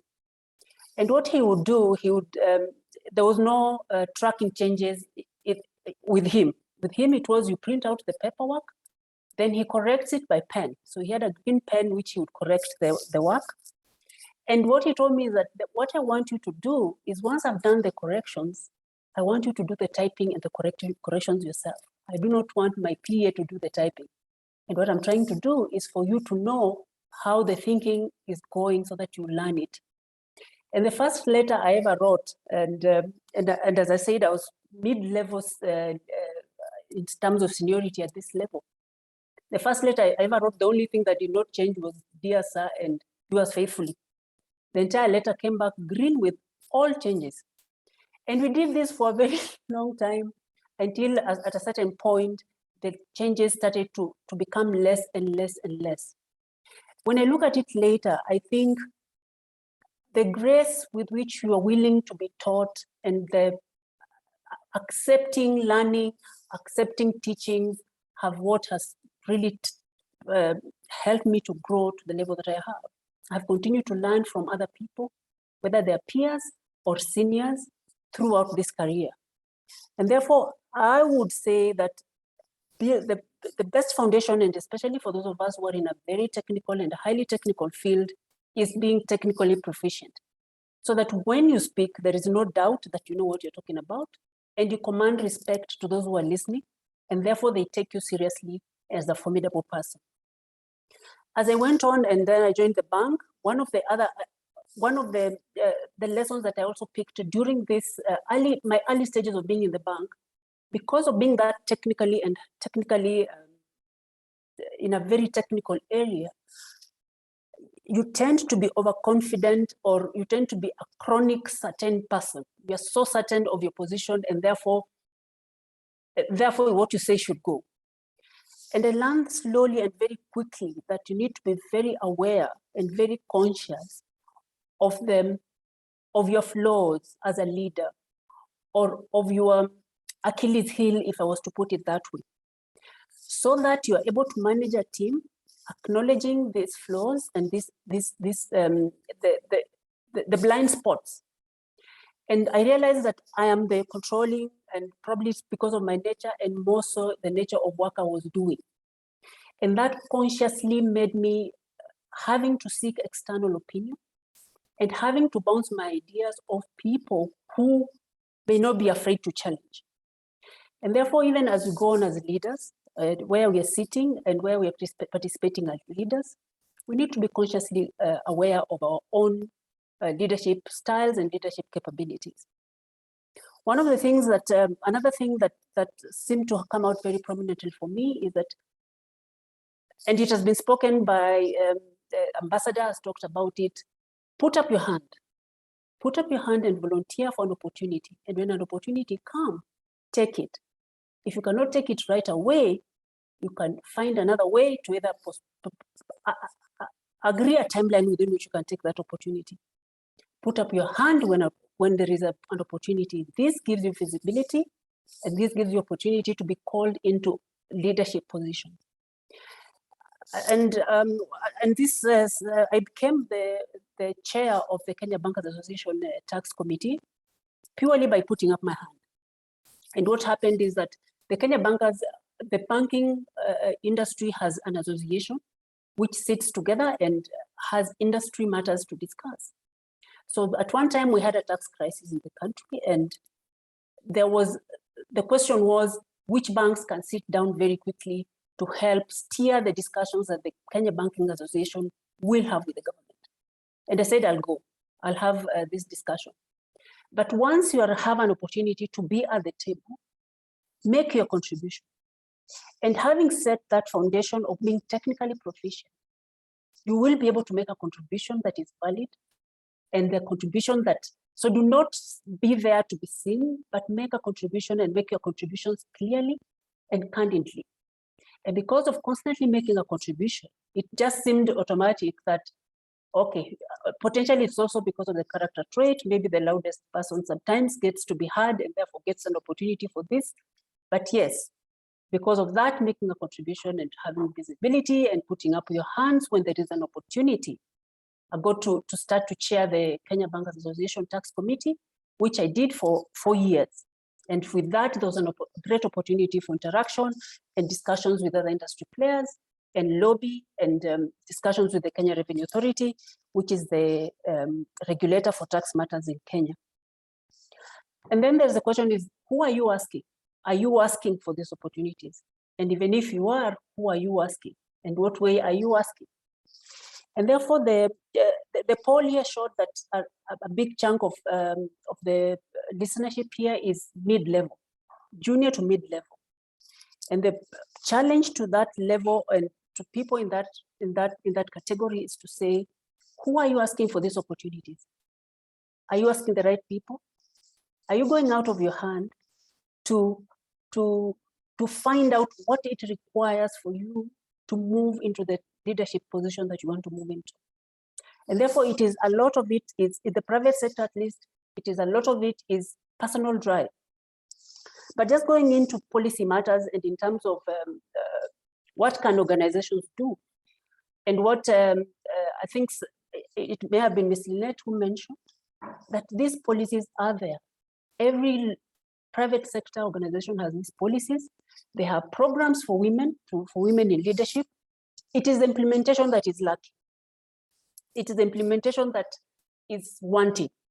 If you look at Kenya, for instance, as a country, we have a law, we have a legislated law in the constitution that requires a third representation of different genders.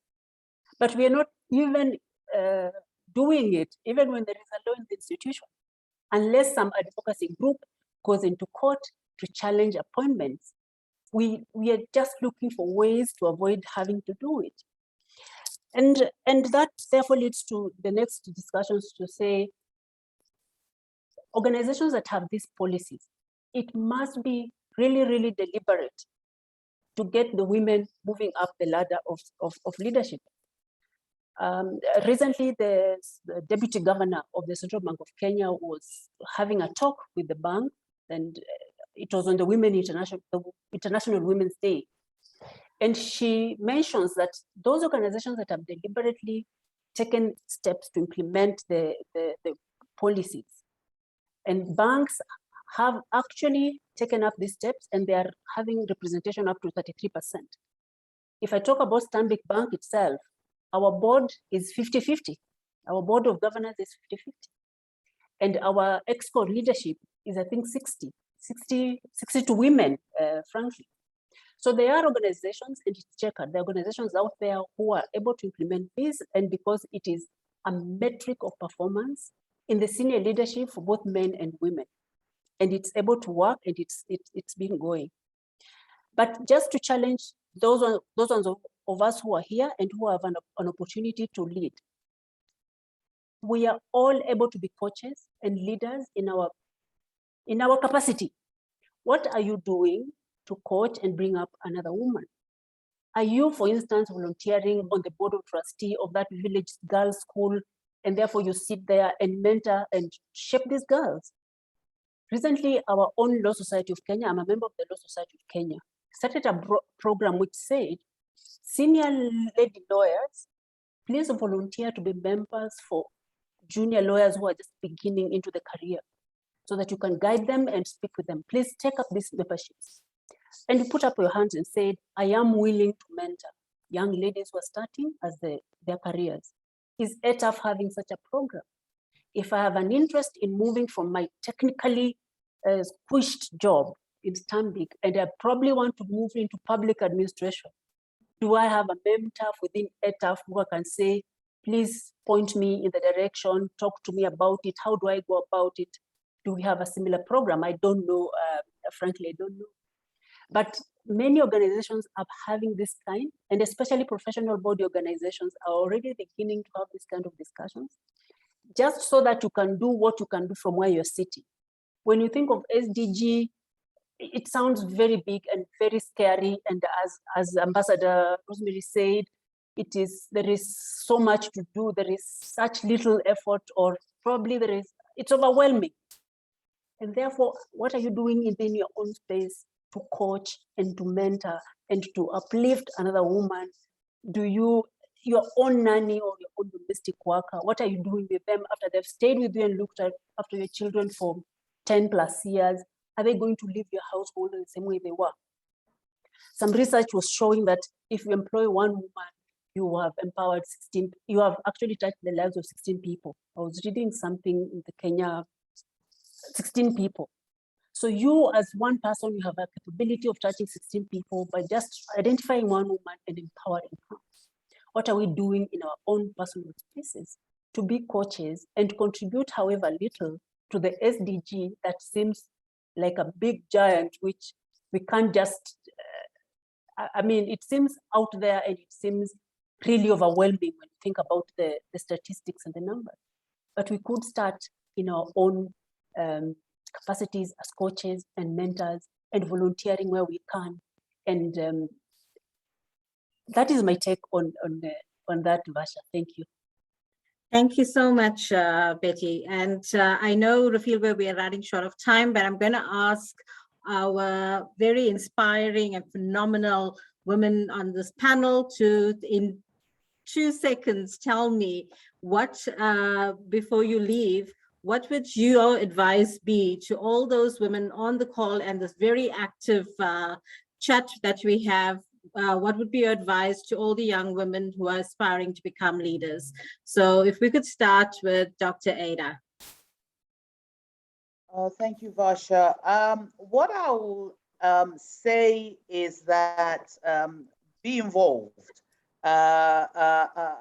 take initiatives, go with your gut instinct. A good example is that I'm in the process of creating a network of African women in cybersecurity, looking at how we build in Africa women's role in the digital space. And this is my background.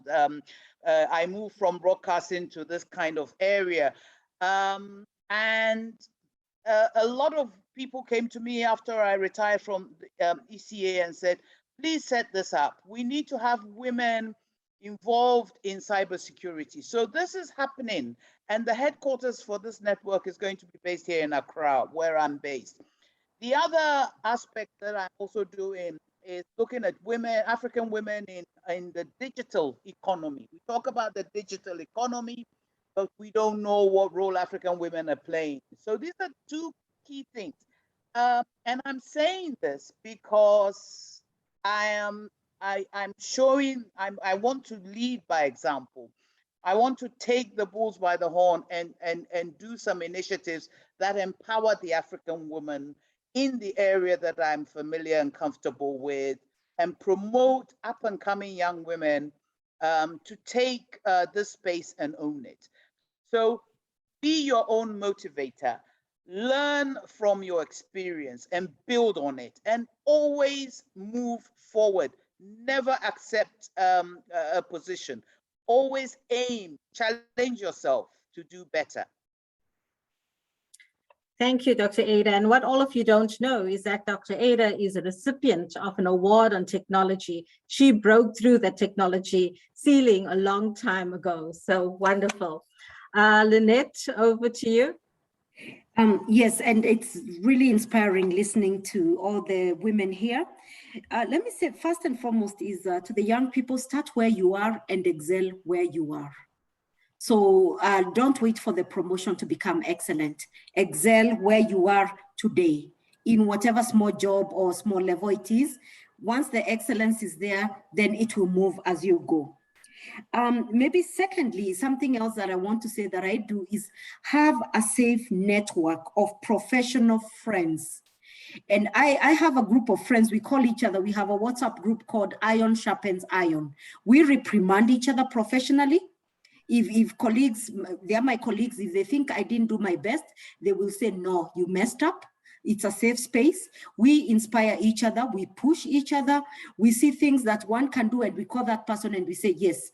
If somebody is preparing for an interview, we do mock interviews with these people and we push and push. So that having that professional safe space is also very important because it really helps you. And these are honest people that you can be honest with you and not tell you you're doing well when you're not doing well. Third, now, Rosemary mentioned about family. The question is, can we women have it all? The balance of family and jobs. It's an issue that maybe we haven't touched on a lot. And it's an issue for me in my professional career that has affected how my leadership journey has been. Because at one time I quit my job to join my husband. And I had to get back onto the career path. I'm a mother of 4. So how do you manage that? I live in one country. My family right now lives in 4 countries. So just to say that, can we have it all? I think we have to create a balance because I won't say don't get a family, focus on your career, or focus on your career and don't get a family. Let's create a balance, but know that it will never be perfect and there'll have to be sacrifices. It's really an issue that bothers a lot of women. Am I a perfect mother? No, I forget things at school. I travel and miss out on children's events at school. I'm the only mother not present at the soccer field. That's fine, but my children understand I've got to do this. On the other hand, in fact, my situation is bad because not even my husband doesn't live with me. So it's family in 4 continents. But how do we do as a family? We talk about these things and create a balance. Women, career and family will have to be an area we all have to deal with. And then finally, it's good to have a mentor. A lot of what I am is based on what training, and I had Betty talk about her training. I had bosses, number one, who believed in me when I didn't believe in myself. They say, you can do this, go to this meeting. It's a heads of agencies meeting, go and with your head up. Then people who told me, anytime you go to a meeting, and I'm relating to what Betty said, always have your agenda under your arm. Never go to a meeting empty. Know what you want to achieve out of that meeting. Don't just appear. Don't ever go to a meeting if you have nothing to contribute in that meeting. And then finally, technical upgrades. Get acquainted with the new evolving discourse in your area of work. Things keep changing, and you've got to keep being technically aware. Yeah, I'll stop there. Thank you. CG, over to you.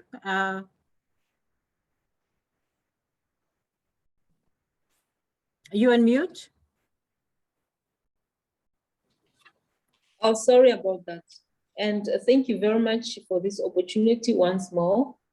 So what I can say to the young women who aspire to be leaders, I can only say, get the best education that is accessible to you.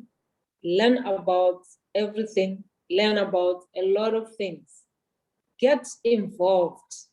The more you get involved, the more you get there. And build meaningful relationships. Is it Rose? The last speaker has just talked about having a mentor. That is one of those strategic relationships that you really need for you to grow as a leader. And above all, work well with others. And take the lead. Refuse to be rejected just because you are a woman.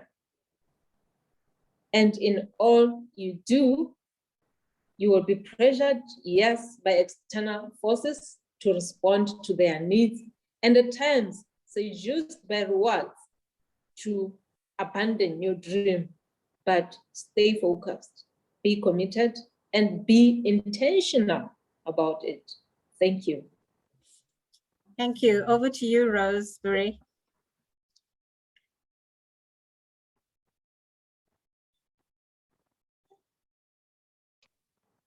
Sorry, I was muted. I never finish meeting before I'm told I'm muted. I think if I was to give just the last, the advice, I would say, push through the doubt. Number one, of course, again, is show up. As I mentioned, it worked for me. We need to help others to show up as well. So show up. The second one is push through the doubt, believing that you can rise to the occasion when the right time comes. So help, I think our work is to really help the young upcoming people, the people we work with, to push through that doubt. Because just like we try to overcome the doubt, they too are trying to, and we can help lessen the time they spend in that doubtful space. Second, I say keep good company. And I think Lynette mentioned this, keep good company. And when I say good company, this includes virtually all people that can help you. One of the things I like, one of the writings I like that I don't know where it came from, is Desiderata. It says, listen to everyone, that even the fool, they have their own stories. So I do think that if you have your bosses who push you through your comfort, past your comfort zones, if you have friends who encourage you, again, one of the colleagues mentioned, the CG mentioned about the iron sharpening iron. Yes, friends, many of us are in different groups. We have our own, and we call it the Golden Girls. In a way, we push each other and applaud each other in what we do. But now I've learned about the sharpening, so I think I'll introduce it there. So being a part of a group, of supporting group, your family supports you. I don't think we need to talk of family as in conventional ways. Even when I'm talking about my family, when I was talking to them, they are not with me. None of them is with me. Today, family is all over, especially when we go into these careers. We have also to accept that family has taken shape. It's not in one geographical area. Yours are in 4, mine are in 5 today as we speak.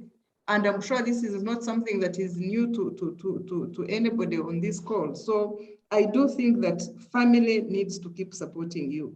As I told you earlier, when I was in doubt, my daughter told me, you know what? When you are in doubt or lost, reach out to people who love you. They will remind you of how good you are. I think family, friends, bosses, the people we see who are savvy, and especially the people we work with and lead. They know us more than we know ourselves.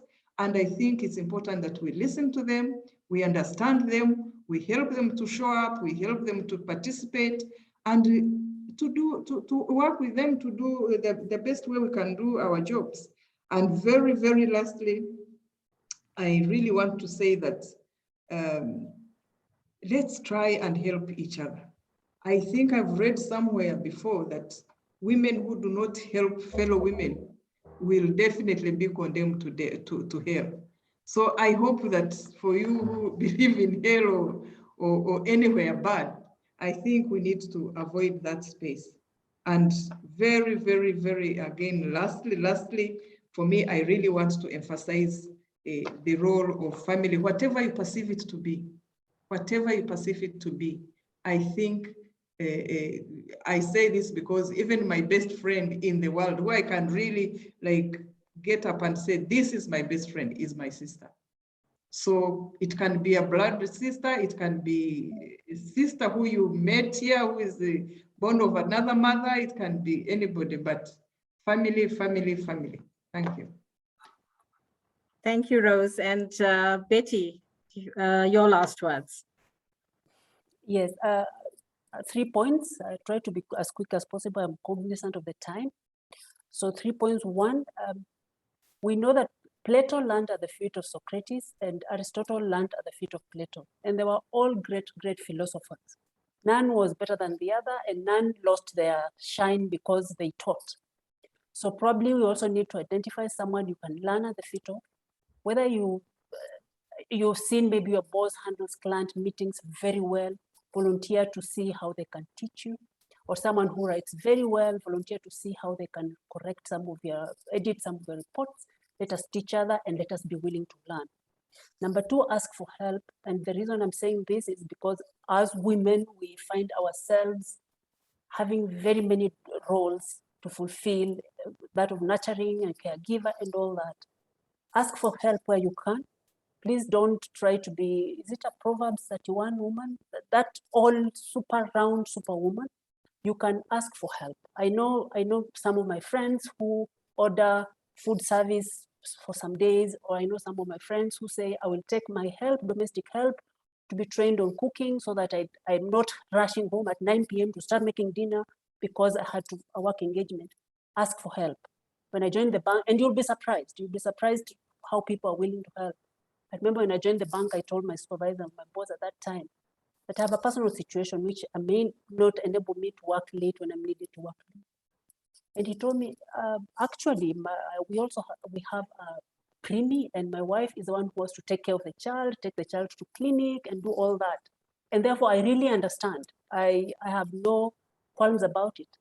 And for the last 8 years, if you remove the pandemic, my work hour has been 9 to 5 every day, and everyone appreciates it and they know. But the output has never suffered. And in those 8 or so years, half of the time I'm rated exceeding expectation. And therefore, ask for help. You never know you'll get it. When you get that help, don't take it for granted. Be gracious about it and still meet your commitments to your employer. The last point I was going to make, and I'm hoping I've not forgotten, was ask for help, learn, and I've probably forgotten what it was. But in summary, in summary, that is really, yes, the point Ambassador Rosemary made, women uplifting each other. And one of something, I was in a forum where we were discussing women we wanted to be on the boards of directors of some organization. But we do not have experience for this. And where do we get it? A lot of our peers, our contemporaries, people we know are women who are doing businesses. They have some business they're running, maybe they have a company they're running. Why don't we appoint each other? Why don't you appoint me to your company to become a board member and get that experience so that when I go to apply for a job, I already have some experience? That is the point I was trying to make. Women, let us lift each other in many other ways, and even in that way of professional growth. Thank you. Thank you all of you for this. And yes, to all those in the chat, the inspirational stories from these 5 women will be available on our website. And also, again, we will be having a mentorship program for ATAF, for the network. So look forward to all of you joining that, and all hands together for these women. Thank you. Over to you, Refilwe. And thank you so much, Varsha. Thank you. Thank you. Thank you. Can I just say one very quick thing before you take over? I just want this panel to leave something for the young women and other women to consider. And it's a quote from Margaret Thatcher. I am not a great fan of Margaret Thatcher, but she was a woman, and therefore is somebody that we have to respect and admire. And she made this quote, and it has never left me. She says, if you want something said, ask a man. If you want something done, ask a woman. I leave you with that. Thank you. Thank you very much. So good to meet all of you. Thank you. Thank you. I guess, I'll ask for forgiveness that we are running a bit late, but the deliberations were so interesting. I am totally in awe. Thank you very much for sharing your leadership journeys.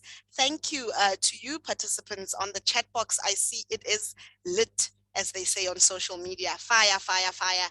Thank you very much. Remember to go onto our social media platforms at ATAF Tax on Facebook and on Twitter.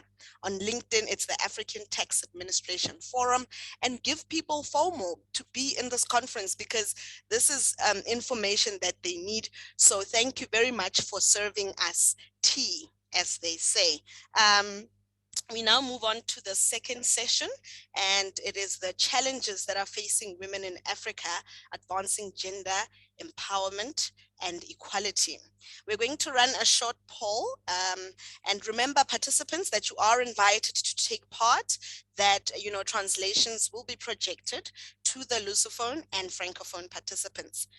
Please put up the poll.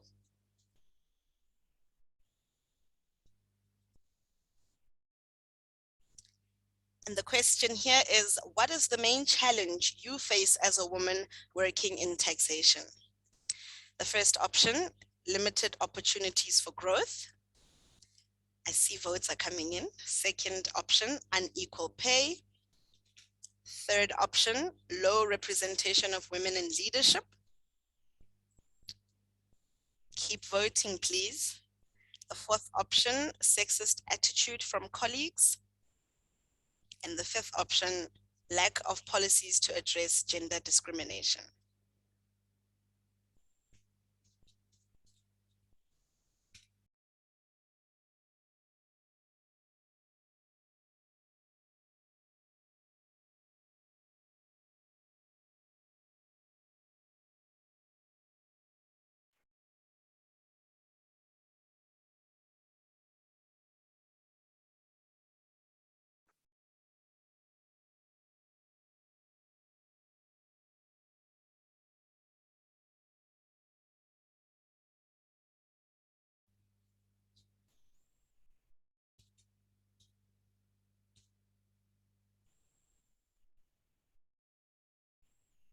Over 50% participating. I love it. Please, let's keep going.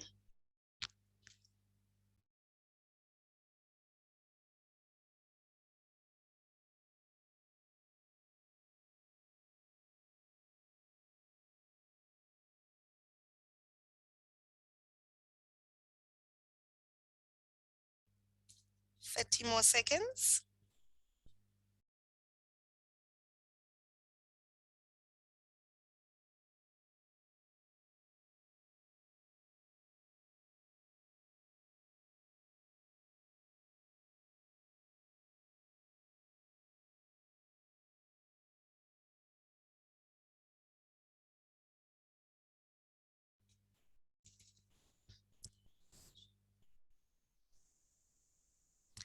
Thank you very much for voting. I see a message there from Ms. Chanai Mukumba saying she feels left out because she can't vote.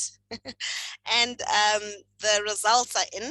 Over 42% say it's the low representation of women in leadership, closely followed by limited opportunities for growth. Thank you so much for voting in our poll. Like I said, let's please move on to our second session, and it will be chaired by Ms. Mary Baine, and she is the Director of Tax Programs here at ATAF. Ms. Mary Baine, please take the virtual floor. Thank you so much, Refilwe. Good afternoon, everyone. It is really my pleasure to moderate the second session. It was such an amazing experience to listen to the ladies who spoke and to all the messages that we've had since this started. And because I know time is not really on our side, I wish to welcome you all to this second session, where we will be looking at the challenges facing women in Africa, advancing gender empowerment and equality. And as we were listening, a couple of challenges, were highlighted right from the presentation that was done by Dr. Amelia and even the Executive Secretary's, remarks. So in African countries, it is clear that prevalent policies impose unfairness on women who are financially stressed, denying them the opportunity to break out of the cycle of poverty and to contribute more constructively to wider national economic growth, and of course, implicitly also to the continental growth and the general development agenda and attainment of the Sustainable Development Goals. So to unpack this today, the session will explore what these challenges are, and we will be specifically looking at the social and economic level.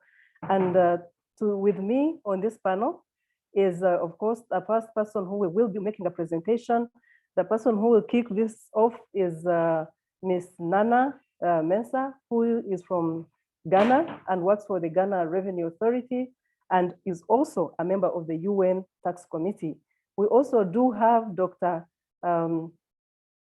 Jalia Kangave, who focuses on the taxation of high net worth individuals, gender and tax research and capacity building. She's a lead consultant with the International Center for Tax and Development. And then the third is Madam Jeneba Bangura, who is the Deputy Commissioner General of the National Revenue Authority of Sierra Leone and was very actively participating even on the chat, indicating that she has even started a mentorship program in the NRA. And we also have Madam Micheline Ilbodo, who is the former head of customs of the Customs Academy in Burkina Faso. And last but not least is Ms. Ndinaye Sekucharumbira, who is a policy officer in the Economic Policy and Sustainable Development Division at the Department of Economic Development, Trade, Industry, Mining, and the African Union Commission. I would like to request the panelists to please put on their cameras and also request Nana to kindly start us off with the presentation, after which I will invite the panelists to speak. And then lastly, I will invite, if time allows, I will invite a couple of questions and then we will conclude. But right away, I'd like to ask Nana to please set the scene with her presentation on the challenges facing women in Africa. Welcome all to session 2 And I hope we can be as active as possible. Thank you. Thank you very much, Mary. And thank you for giving me the opportunity to make this presentation. I want to say thank you to everybody that's spoken before me. I feel like my work has been done for me. The scene has been very well set. We've heard a lot about the experiences of female leaders in this space, and they also touched a bit on the challenges they faced, both from the social angle and from the economic angle, and even from the technical angle. So a lot of the things I have to say as part of my presentation have been covered, but I'll quickly run through it and hope to set the scene for the further discussion of this session. I don't know if I'll be sharing my screen or Christine will be sharing it. Jane, will you be sharing the screen? I think Christine is sharing, okay. Oh, Christine. I'm so sorry, I was on a call, so I missed the request. I'm very sorry. Nana was just checking if you're going to share the screen or if it is Jane with her presentation. I believe it is my colleague, but let me just quickly assist. Thank you, Christine.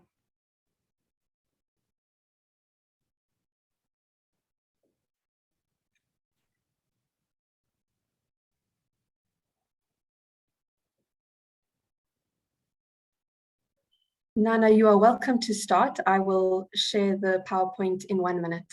Okay. All right, so while we wait, I'll just quickly run through what the main aim of this presentation will be.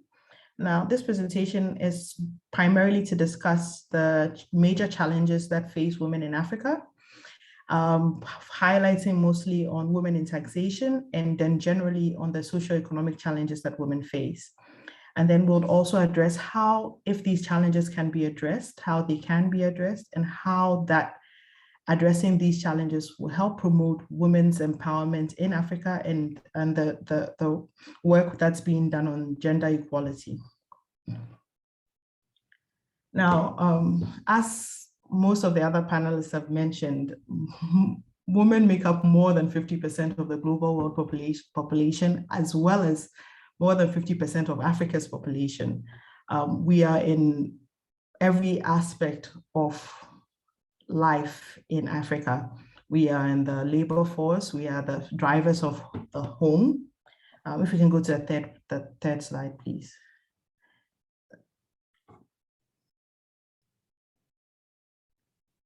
And the one before that, the background slide.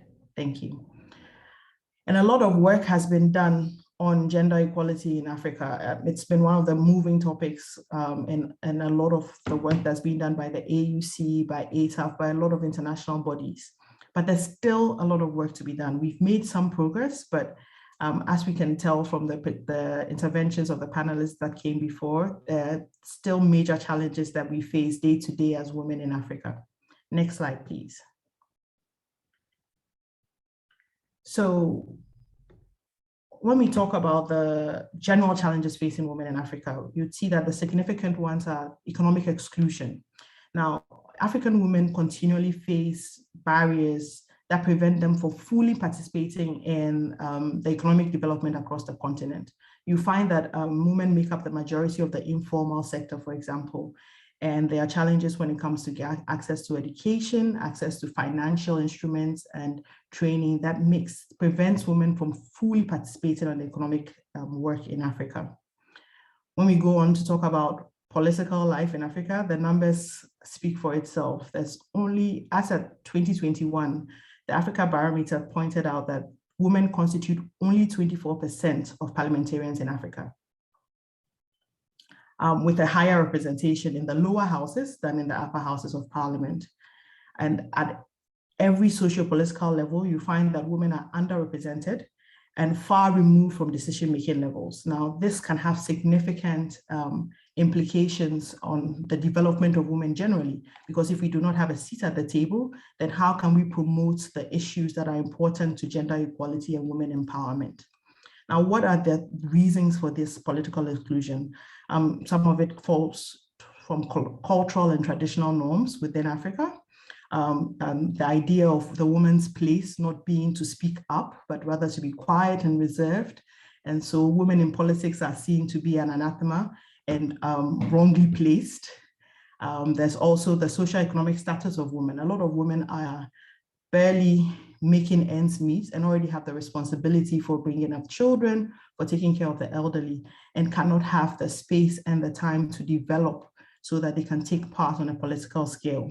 Then there's also internal party politics and the perceptions that women face once they do even get into the political arena. And this is a significant challenge facing women presently in Africa. Now, financial systems that discriminate women is also a way to perpetuate the exclusions, both economically and politically. So you find that a lot of the financial systems have been designed to take into consideration gender norms or cultural beliefs that women do not take part or do not handle money well. As far back as in the 90s, there were in a lot of countries in Africa where women could not own property. You look at legal norms or legal rules in various countries, a lot of the work or the contributions that are traditionally done by women are not factored into the financial landscape. You find that a woman that has been married for years and has contributed to the family in various ways that were unpaid end up at the end of their lives with very little in terms of financial aid or financial options for them. And all the work that they have done over their years are not valued or counted in the financial space. Now, there's also lack of access to education and poor retention of females in schools. If public services are not developed and concrete actions taken to make sure that access to education is available for females, this was a major challenge. And currently in Africa, we still have that problem. We still have schools without proper sanitation and proper care, so that young girls who need additional assistance or need that little extra leverage to be able to make it to class every day don't have that.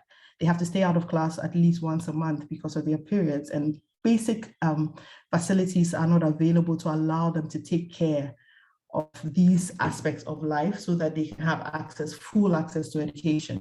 We still have traditions or policies such as early child marriage. We have schools that prevent pregnant girls from attending classes through no fault of theirs. And all of this really prohibits the access to education for females. We have lack of access to proper healthcare. On an average, women need access to healthcare 2 or 3 more times than a man would in his lifetime. And just by our biological makeup, we need more health and proper healthcare than men would on a normal basis. Yet lack of access to proper healthcare is something that has been a major challenge in facing women in Africa. There's poverty or the general low income levels of women. There's underinvestment in the healthcare for specific needs that women have, and a lack of well-established healthcare systems in Africa contributes to this challenge. Last but definitely not the least, we have gender-based violence, which is a huge problem in Africa.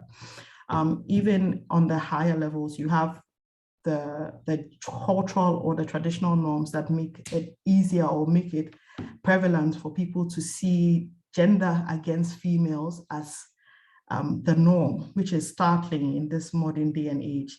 There's a lot of cultural practices that I naturally or inhibit the advancement of women, such as, for example, child marriage, which is a lot of people do not consider gender-based violence, but actually is. If you prevent a woman from being able to choose who she marries and all those social challenges that come with it, they really challenge the advancement of women empowerment in Africa.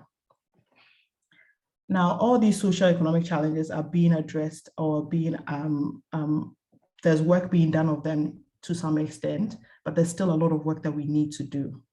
Now, when we come back to the tax landscape, which is what a lot of us on this workshop today are in, what is the interaction between gender inequality and tax?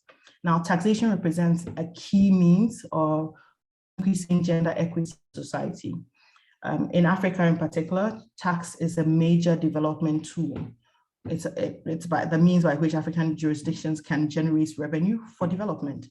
And that means that when it comes to interaction between gender and tax, two main issues have to be addressed or stand out. One is the effect of taxation and tax policy on gender equality, and two is the effect of women or the numbers of women in tax administration. And when I say tax administration, I don't just mean from the public angle, I mean also from the private sector. How many women are actually in the tax administration landscape, and what is the effect of that, and how can that be enhanced? So when we first look at the effects of taxation and tax policy on gender inequality, what are the key aspects, or how do we see the effects of tax on gender? Primarily, we need to look at the biases in tax structures, and then also what that means from the angle of expenditure. So tax helps us generate revenue, but how do we spend that revenue on public services? And how does this affect gender empowerment or female empowerment?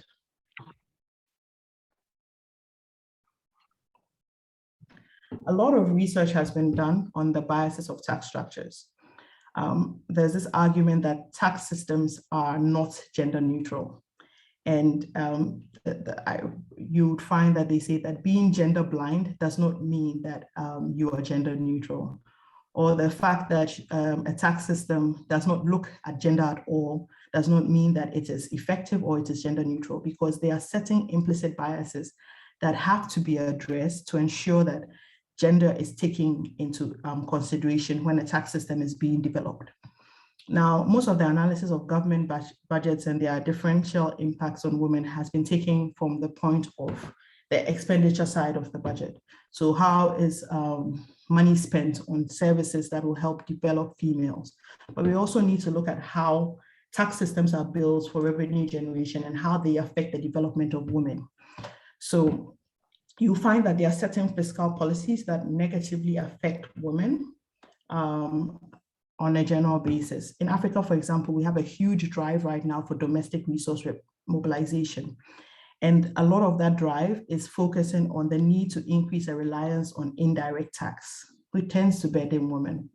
What does this mean? We are focusing on taxes such as VAT or sales taxes, or which often fall on the informal sector or the larger size of the population, which are women. And studies have revealed that understanding how these taxes affect women, it is important to take that into consideration when you are developing your tax structure or when you are deciding how to increase your revenue mobilization, so that you don't affect women who are already disenfranchised or excluded from the financial systems and economic development arguments. Now, it's important that we take the work, we do the work to understand how exactly these biases in tax structures are affecting women and what can be done to improve the role of women in taxation. If we can go back a little, I think the slides are ahead of me. Thank you. Yeah. No, you can go to the next one. Okay. Now, when we look at it from the expenditure side, or what is the effect of expenditure on public services on gender inequality, you find that in Africa, women bear a disproportionate share of the unpaid work and care burden. Most women, and I think a lot of our panelists have actually mentioned on this, most women are working full-time jobs and are still the primary caregivers at home. They are responsible for the development of the child, the upkeep of the children. And in a lot of instances, they are also responsible for taking care of the elderly or other unpaid aspects of work. In a day-to-day basis, if a child is sick, the mother is more likely to be called from work than the father is. And all of this means that if there is not enough expenditure on public services that can reduce this burden on women, then it promotes the inequality that women already face in the working world or the labor organizations.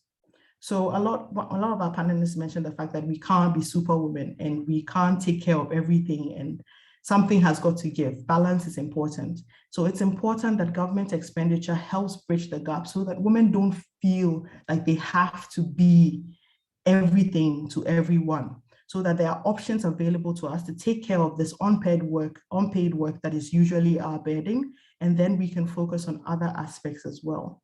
But when government expenditure on these public services are non-existent or are not insufficient, then the burden falls again to women to meet this. There are women all over Africa that have to quit their jobs to take care of family and children and parents. And this already reduces or already tips the balance for women advancement in the negative, because every woman that is in the workforce or every woman that is on the table in terms of pushing or advancing work helps us all to develop a little bit better. So it is important that when we are building these budgets and when we are talking about expenditure, it is important to factor in the effects that it will have on women when it comes to unpaid care. It also means that when it comes to revenue generation, it's important that we put in steps to ensure that there is more revenue generated, that multinationals, that the tax policies that we put in place are structured so that the bigger burden of generating revenue does not fall on the women that are already having to take a step back because of unpaid care. Now, we'll then go on to talk about the last aspect of gender inequality and taxation, which is women in tax administration. If we can go to the next slide.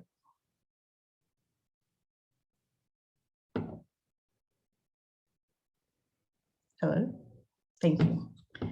So when it comes to women in tax administration, there are three major challenges: the representation of women in African tax administrations, the impact of their participation on revenue generation, and the performance of female staff in tax administration.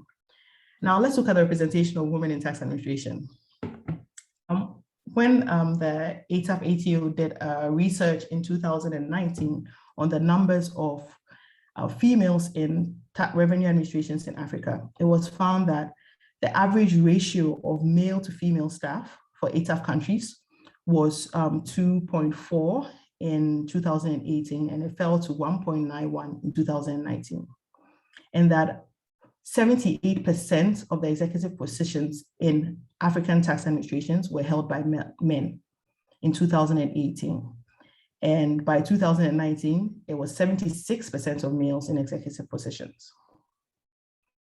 Now, when we did the poll this morning, we found that a lot of women said that they were in junior to mid-management. And part of the research that was done in African tax administrations realized that women tend to peak at junior to mid-level management, and then the numbers declined as you went higher. There were fewer women in senior management and very few women in executive management positions. Now, when you juxtapose that to their impact on their participation in revenue generation, research has shown that the larger number of women in executive positions correlated to higher revenue being generated. That means having more women in the boardroom meant you had increased productivity, you had more revenue being generated, more policies being adopted, and higher levels of integrity. So why is there not more women in the higher levels of tax administration? Why are there not more women in leadership? Why is it such a great challenge for tax administrations to have as 50% of the heads being female? Presently, we have only 4 female commissioner generals in Africa, and this number is not enough. And we can already see the impact of those 4 females that have had in their tax administrations. So this is a major challenge that we seek to address, or that has to be addressed as part of our work. Now, when it comes to the performance of female staff in tax administrations, when a study that was undertaken in the Uganda Revenue Authority examined the representation of the women across the organization, how their performance was at the various levels.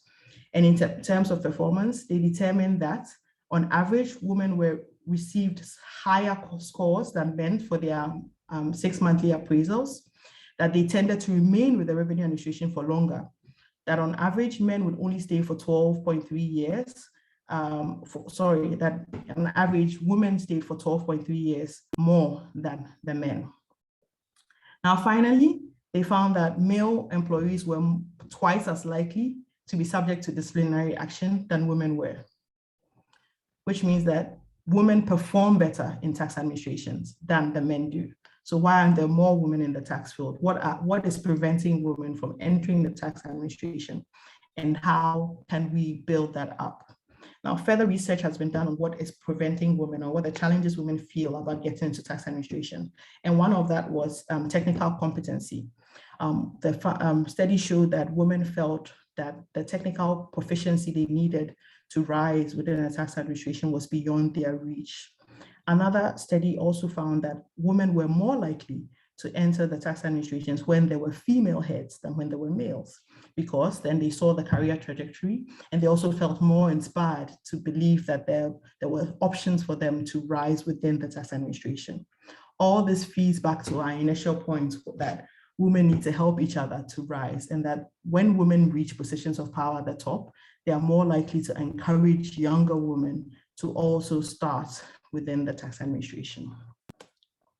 So how can tax policy address the challenges that we've identified for women in Africa? Please, if we can go to the next slide.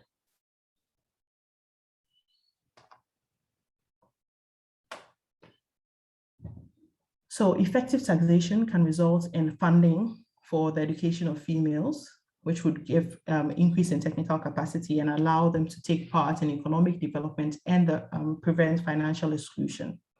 Effective taxation can reduce the females' unpaid care burden by putting spending on public services that help to take care of these roles that women have been forced into or women find themselves in. Now, it can fund health services for women. As I mentioned earlier, women are 3 times more likely to need healthcare in the course of their lives by virtue of their biological nature. And it's important that we have the taxation to raise the revenue to fund health services within Africa. Now, it can provide social protection and reduce violence against women by funding programs aimed at addressing these very major challenges. And it can also lead to the redistribution of wealth.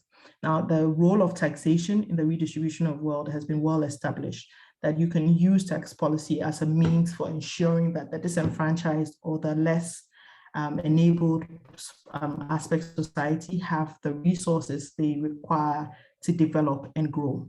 So it's important that tax policy takes that into consideration when trying to advance female empowerment or gender equality. Please, if we can move to the next slide. So what is the way forward for us? Now, African governments need to implement laws and policies aimed at addressing the challenges that women face. It's not enough to discuss it. We have to actually take action. And when we are drafting our laws, when you are implementing policies, it's important that we factor in the effect or the interaction of gender inequality and taxation to ensure that active steps are taken to address the challenges that women face. There needs to be further research into tax and gender equality, particularly from a developing country point of view. Now, a lot of the research and the studies that have been conducted were done on a global level. And there have been some research done in Africa, particularly by organizations such as ICTD.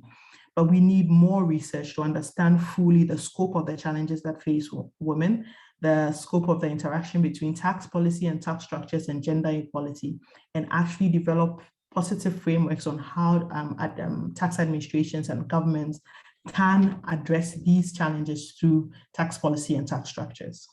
And there also needs to be increased engagement and participation of women in the political, economic, and social landscape of Africa. We need to increase the number from 24% of women parliamentarians to more than 50%, because the more women there are at the table, the more likely we are to have discussions about gender equality and how we can progress that. And the more likely there are to be international policies that will address the challenges that women face on a day-to-day basis. The point of view or the diversity is important at both the international level and the local levels, and increased engagement and participation of women is necessary for addressing the challenges we face. Now, one other challenge and one other step forward that is not in my presentation, but that has actually come up from the discussions that we've had this morning, is the need for mentorship or the need for women to pave the way. Now, the first session highlighted this a lot more. I found myself enraptured by the stories or the life experiences that were shared by the panelists.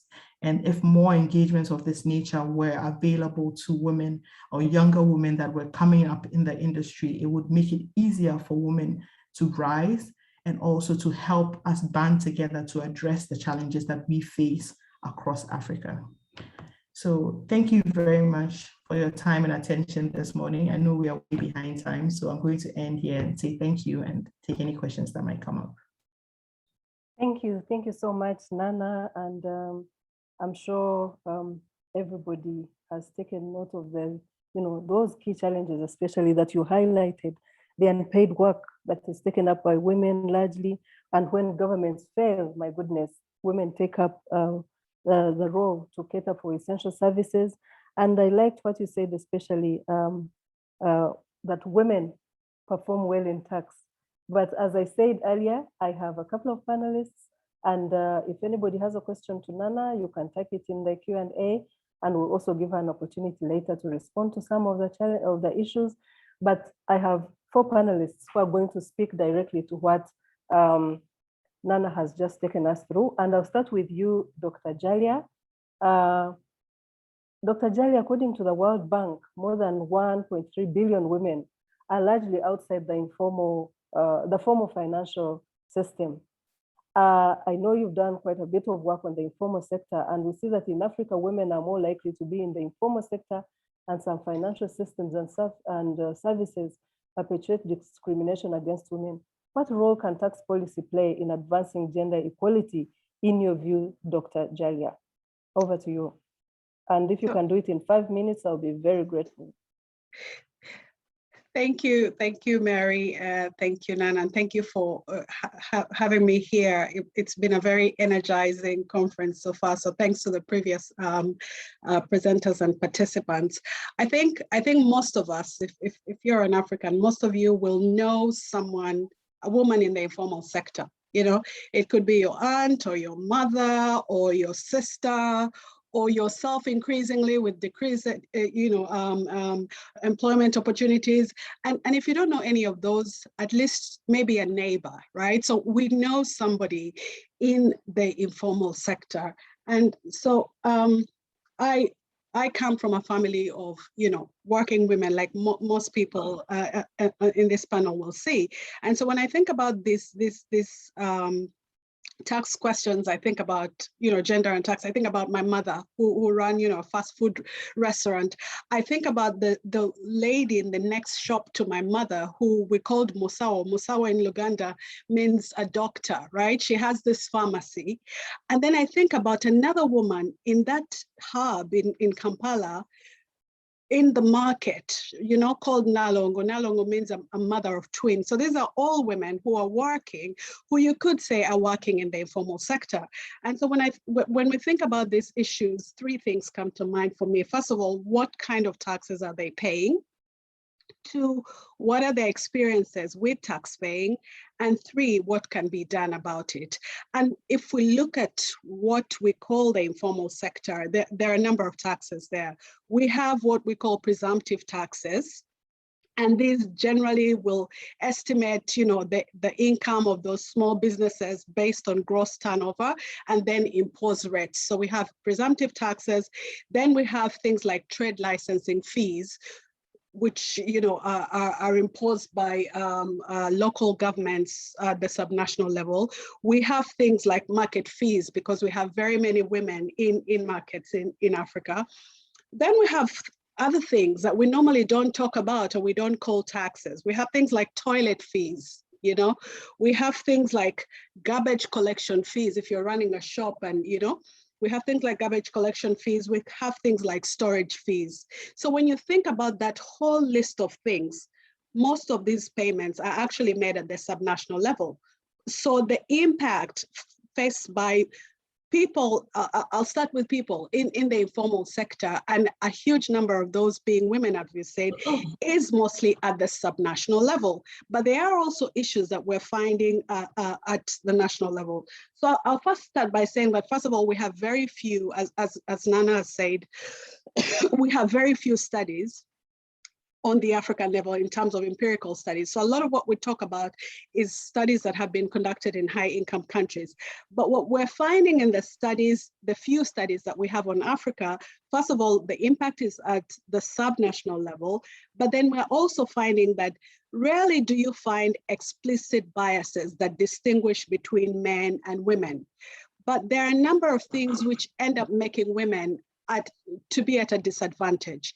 I'll give you the example of trade licensing, for example. So trade licensing fees that are paid at local authorities, sometimes you find that those fees are based on the location of the business and the type of the business. They're not based on the size of the business. And so women end up bearing a disproportionate burden because women normally have smaller businesses. So if they're playing the same rate with someone, someone has a supermarket, someone else has a small shop, but because they're dealing in the same kind of things and because they're in the same location, they're going to pay the same fee. So you do see there a burden that's coming on women. The other one that we find, and there've been ICTD studies in markets in Zimbabwe and Nigeria, and you find that market fees in some markets are, again, like the presumptive taxes, they're fixed rates, right? So they're fixed rates. And why women end up suffering, again, more than men, is that, again, women deal in smaller items. So if you're paying fixed rates, you're earning less, but you're paying the same amount of money. And so there, the gender bias, again, comes in. Another interesting one, which people keep on opposing and saying it's not a tax, are the toilet fees. So an ICTD study that was conducted in Dar es Salaam in 9 markets found that there were actually no problems when it came to market taxes, right? There were no problems, the women didn't complain, but what came up is they started complaining about these toilet fees that they keep paying. And it was found that women were paying twice as much as men to access toilets. And so this is on average, but think about a woman when you're in your menstruation periods, think about a pregnant woman and how many times you have to go to the toilet. And so the women ended up paying so much because you're in the market from 6 a.m. to late in the evening, right? So they found that they were paying twice as much and they were paying up to 20% of their income, right, in daily toilet fees. So they didn't even mind about the market fees, but they're saying there's a problem here. There's a problem with the toilets. So, in terms of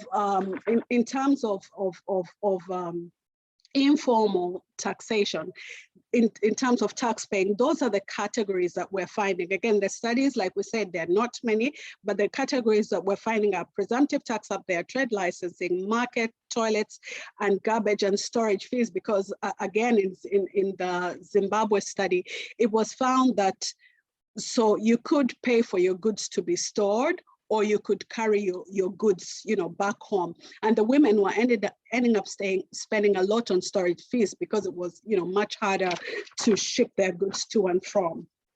So those are some of, that's just a summary in terms of the taxes. So what are their experiences with tax paying? So the studies so far have found that women are less likely to be educated about their tax liabilities. And because of that, they're more vulnerable to things such as extortion, and they're also more vulnerable to things such as bribery. I have personal experience with that, when my mother was running this business, a single mother, and then you have all these other things you're thinking about. You're thinking about your children, you're thinking about bills to pay, you're thinking about this, and you don't know that much about tax, right? And the revenue authority is sending you these letters, right? These letters which are scary. I know we have revenue officials here, but you're getting all these letters and you don't know what to do. You have all these other burdens. So what do? You trust somebody else to take care of that business. And the person that you trust also takes advantage of you. They connive with someone in the revenue authority. And so there are those burdens that women end up paying more because they really don't know much about the tax system. And then we also find, because now tax administration, especially at the national level, has increasingly reduced face-to-face interactions, right? So a lot of the tax filing and payment of taxes, even for small businesses, we have, in many countries, we have people using now mobile money to make payments. We have payments through banks. So again, when it comes to enforcement, apart from customs, where there are some studies that show issues with women and sexual favors. So we don't have many studies there, but then we do have studies that which show that women pay more at customs or whatever, or have to give sexual favors in exchange for being let through. But in terms of most of the interaction between men and women as far as tax administration is concerned now, again, comes to the local level, because then you have market collectors coming in. It's not all very bad stories, because we have a study that was conducted in Ghana, for example, where it shows that, for example, that tax collectors can actually be lenient with certain vulnerable women. So when you find like the elderly women, or you find widows, or you find pregnant women, and in those cases, they found that the tax collectors were more lenient with them. Sometimes they even exempted them from paying taxes. The other thing that we're finding is women may end up paying more in taxes, not because they have more, but because they fear, right? Or because they lack knowledge. So they say, let me just pay, let me just pay, and so that the tax official doesn't have to come to my shop, right? Again, I know that from personal experience, but we're finding it in the research as well. So they pay out of fear and out of not knowing what the law is. I'm quite cautious about time, so I'm about to finish, Mary. So what can be done from a policy perspective? Just like Nana said, first of all, a lot of what we know on gender and tax right now is based on studies in high-income countries, which largely focus on income taxes. And this is not to say that income taxes, and we heard from Nana's presentation, things like VAT pose a burden. It's not to say that income taxes are not important, but then we find, as far as the informal sector is concerned, it's mostly these other taxes. So one of the things that could help, because the studies are already showing us that the experiences of African women are significantly different from the experiences of women in high-income countries. So one thing, just to re-echo what Nana said, is that we need more studies before we can have any policy prescriptions. We need more studies to really understand what's happening in our countries, what are the experiences of the women at the local level. But then we also need to recognize that this whole issue of, if we're really concerned about the impact of taxes on women, we need to expand our definition of taxation. Most times when we say, oh, toilet fees, or, the storage fees, people say, that's a bad thing that is happening, but those are not taxes. So, they should stop, but we shouldn't talk about them. But if we don't talk about them and the women are suffering those burdens, those are fiscal burdens. So the things that they cannot get out of paying. So we need to bring these into the discussion, even as we're talking about mainstream taxation. And then another thing that needs to be done, as we've seen from the work, is taxpayer education. We need to organize more taxpayer education programs that take into account these needs of women.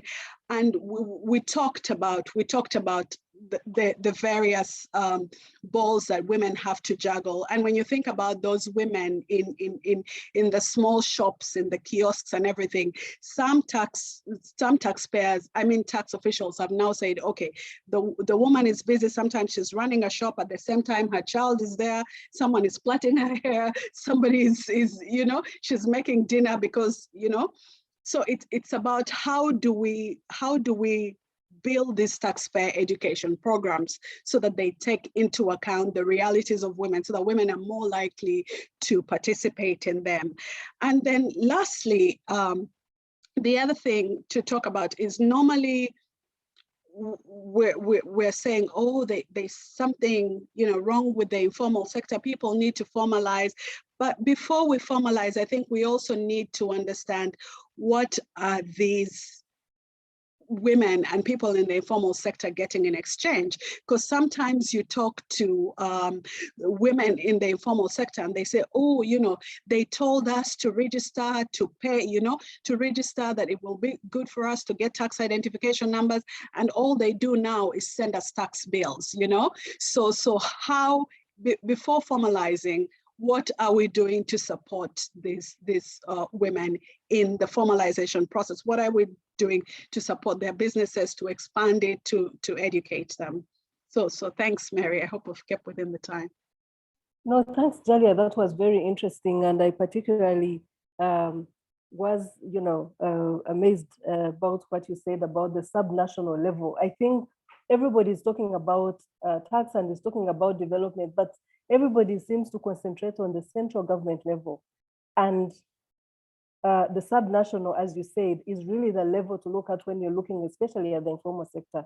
And I like that you say that even before we tax them, it's important to first understand them. It's important to say, to educate them and provide them with that support.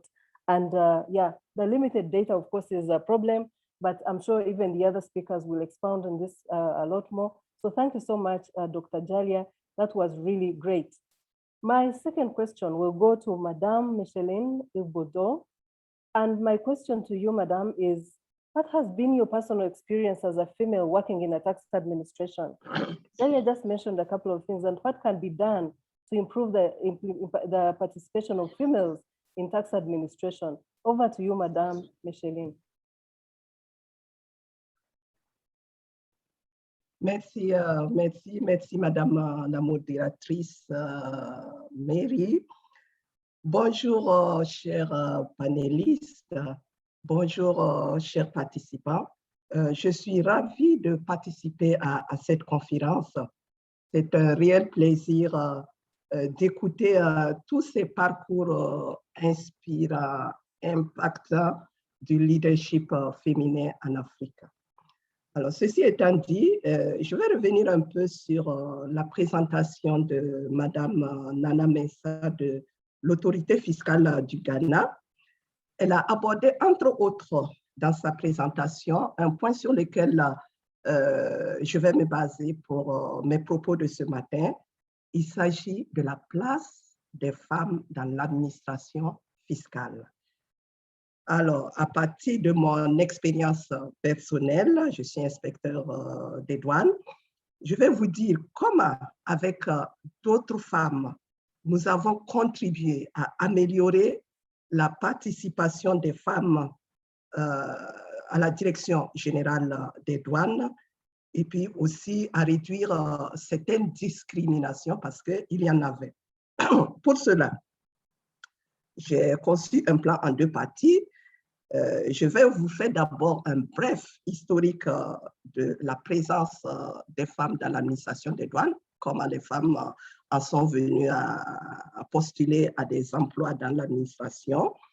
Et puis ensuite, je vais vous dire comment nous avons pu jouer sur les effectifs, d'abord pour une meilleure participation des femmes dans l'administration et comme je vous le disais tout à l'heure, réduire également certaines discriminations qu'il y avait.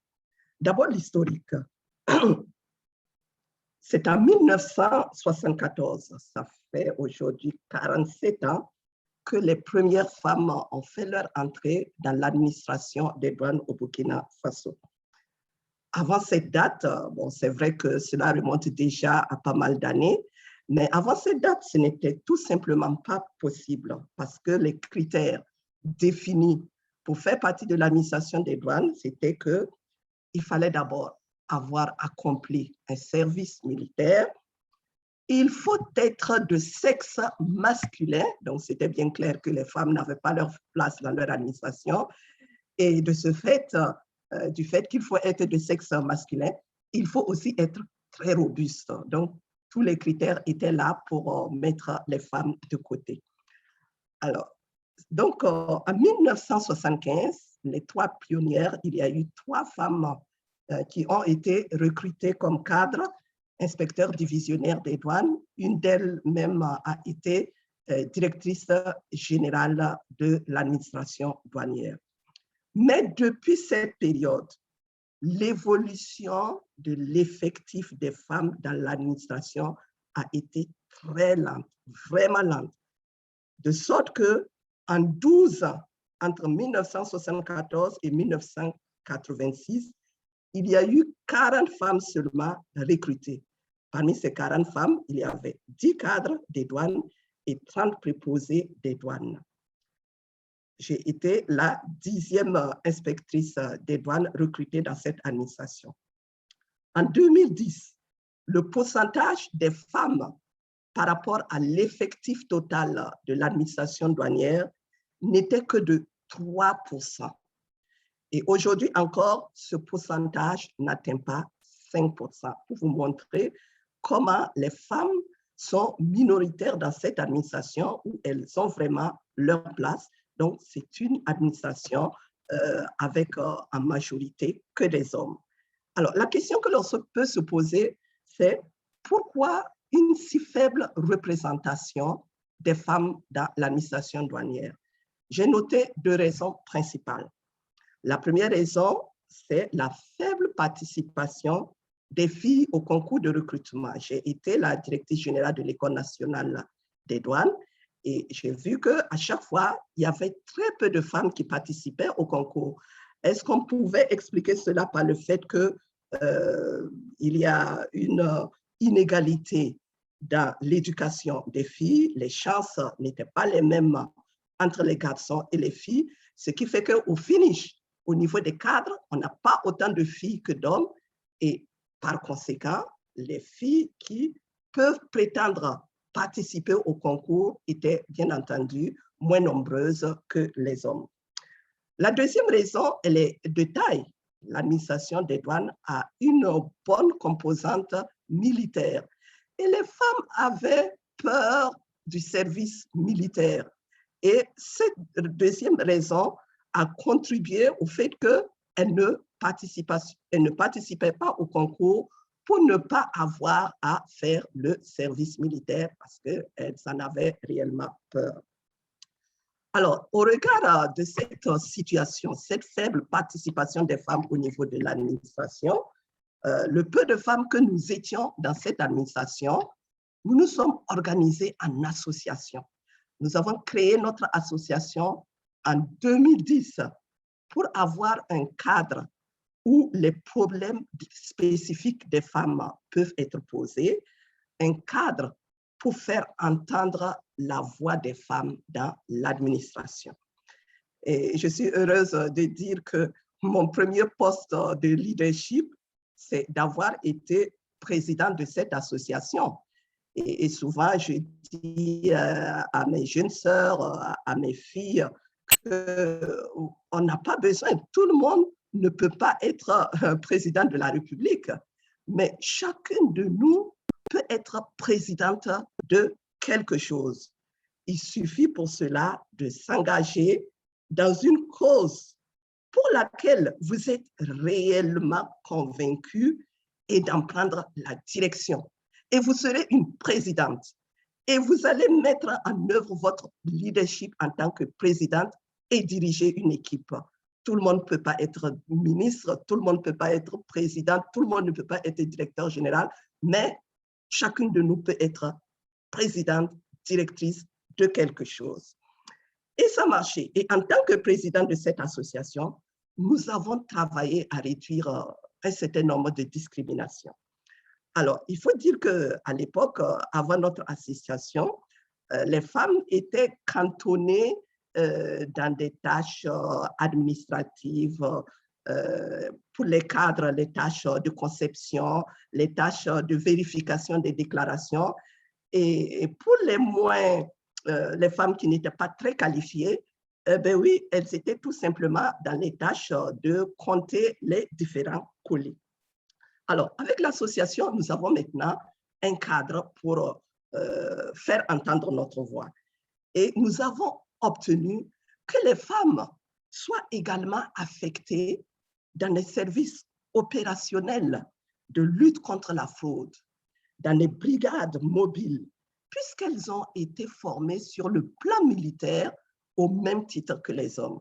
Et d'ailleurs, nous avons cherché à comprendre, mais pourquoi vous n'affectez pas les femmes dans ces services opérationnels de lutte contre la fraude? Alors, on nous a dit, oui, vous savez, c'est très difficile pour une femme de courir derrière un fraudeur. Il y a souvent des services de nuit. Quelquefois, ceux qui sont dans ce service sont obligés de se positionner en blouse pendant des heures pour saisir des contrebandiers, etc. Alors, ça veut dire que les hommes, ils avaient décidé à notre place. C'était pour eux une forme de gentillesse. Alors, ces femmes, bon, on sait qu'elles ne sont pas capables, alors on va décider pour elles, on va être très gentils, on ne va pas les mettre dans des métiers risqués. Or, parmi nous, il y avait de jeunes femmes qui voulaient assumer pleinement leur rôle de métier et exercer toutes les fonctions pour lesquelles elles ont été formées. Et ça a été notre premier succès et tout cela a été discuté dans le cadre de l'association. Et aujourd'hui, les femmes sont présentes dans toutes les brigades de recherche et de lutte contre la fraude douanière et elles sont présentes dans toutes les sphères de l'administration douanière. Alors, en 2017, j'ai été nommée directrice générale adjointe des douanes. C'était la première fois qu'une femme était nommée à ce poste, même si avant il y avait eu une directrice générale.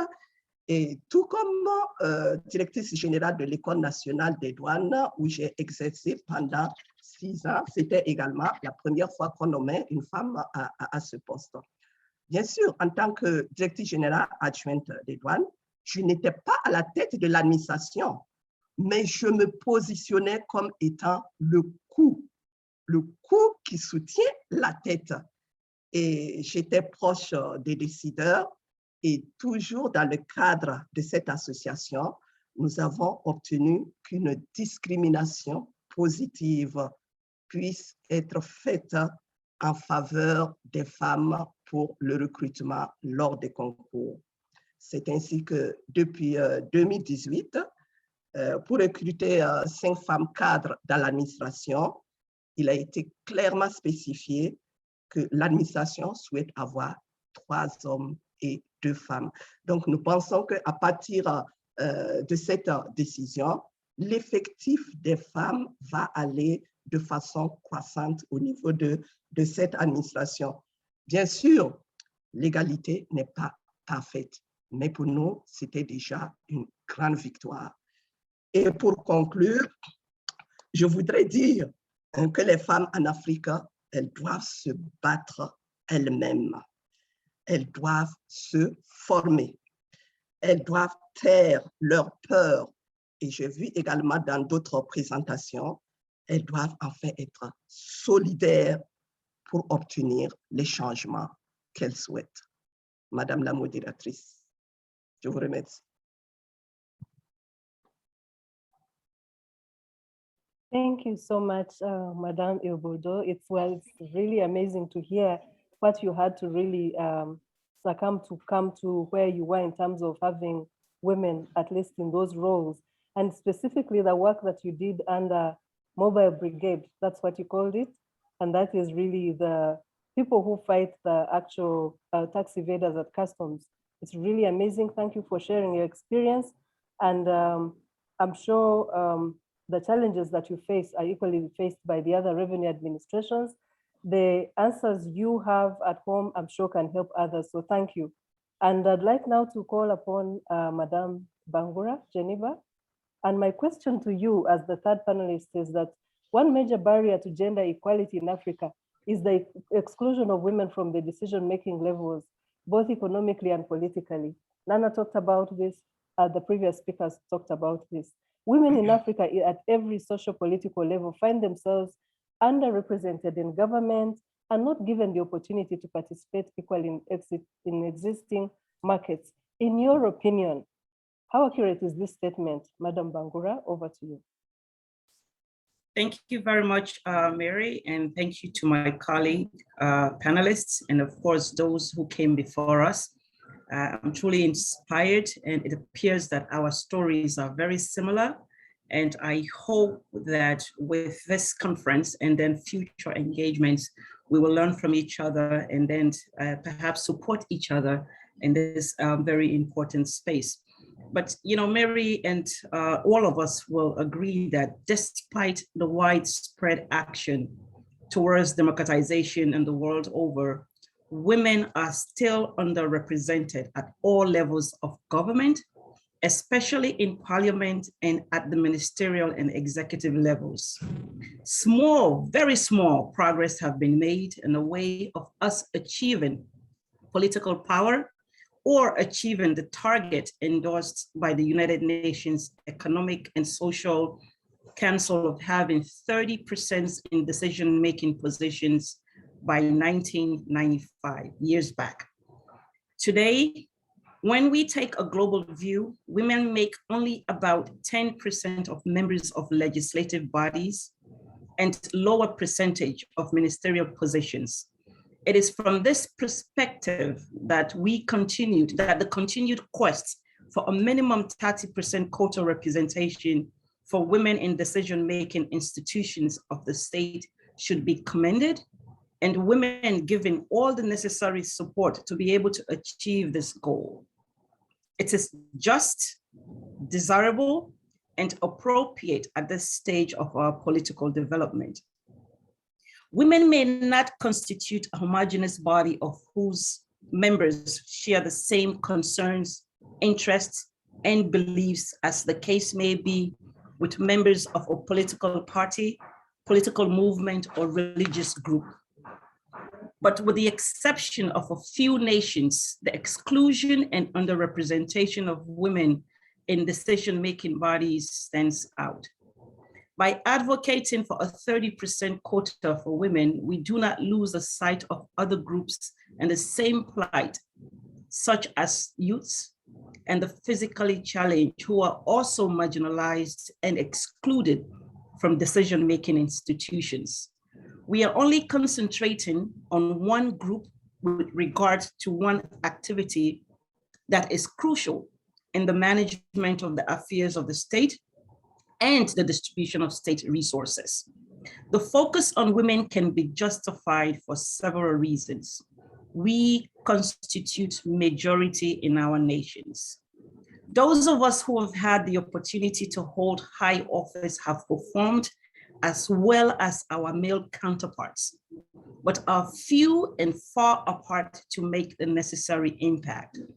With a few exceptions, in practically all countries of the world, as you climb the ladder of influence and power, the number of women decreases. Although gender equality calls for giving us the same entitlement as men in all aspects of human development, the emphasis here is giving women the same opportunity as men to participate in decision-making, because that will enable us to influence the outcomes of the decisions that affect our lives. Many reasons have been advanced to explain why women in Sierra Leone, in particular, and the world over, so few in political decision-making positions. Understanding these reasons will enable us to be able to better position to improve the level of representation of women in decision-making institutions. We generally assume that the most important factors for representation in decision-making institutions are educational attainment, wealth, and family influence. Other attributes such as personal drive and attributions that have been mentioned in our discussions earlier are said to have to make better only when these basic elements are available.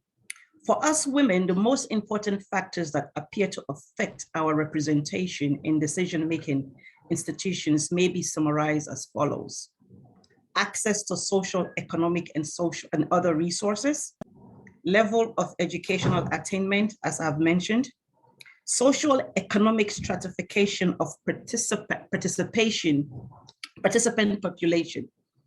Social, cultural impediments, as we have discussed earlier, level of involvement in political activity, personal orientations, and lastly, the ability to convert the resources into political activities.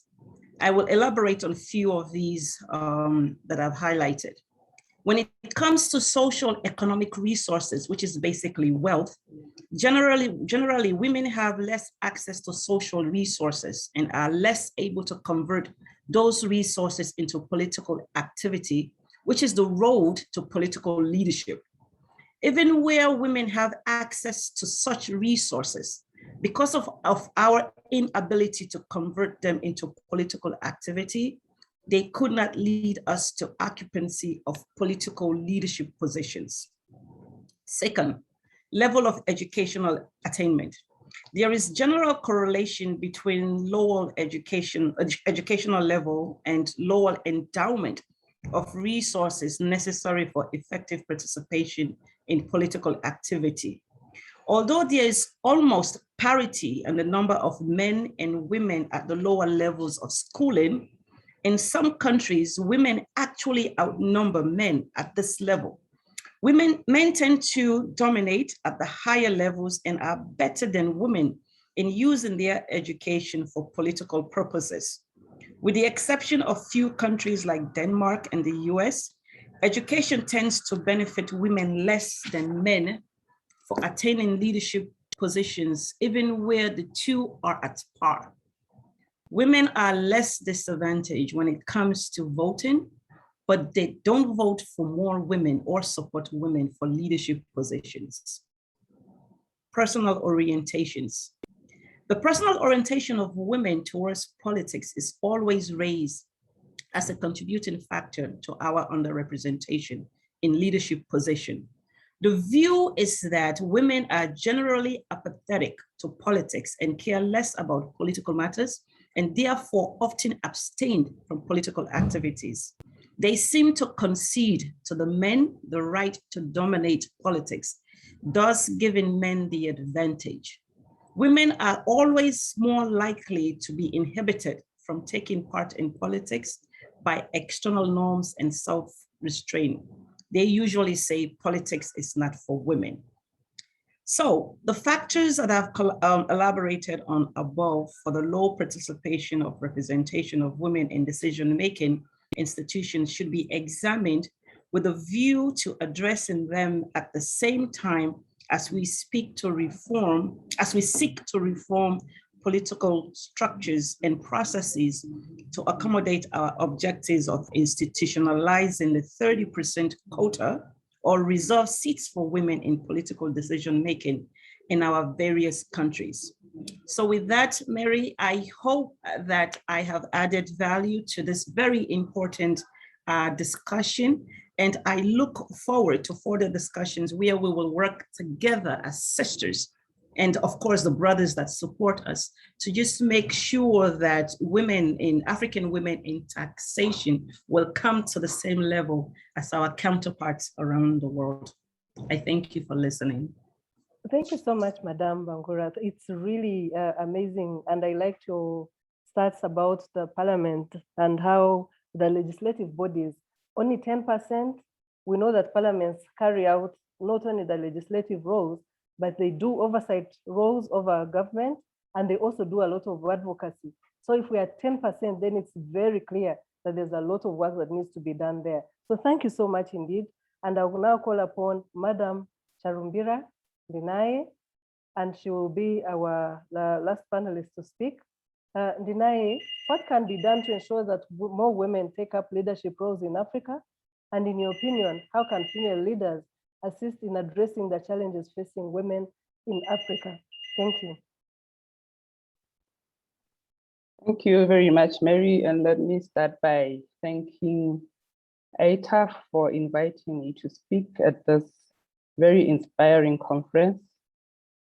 We've heard from phenomenal women throughout the morning and afternoon.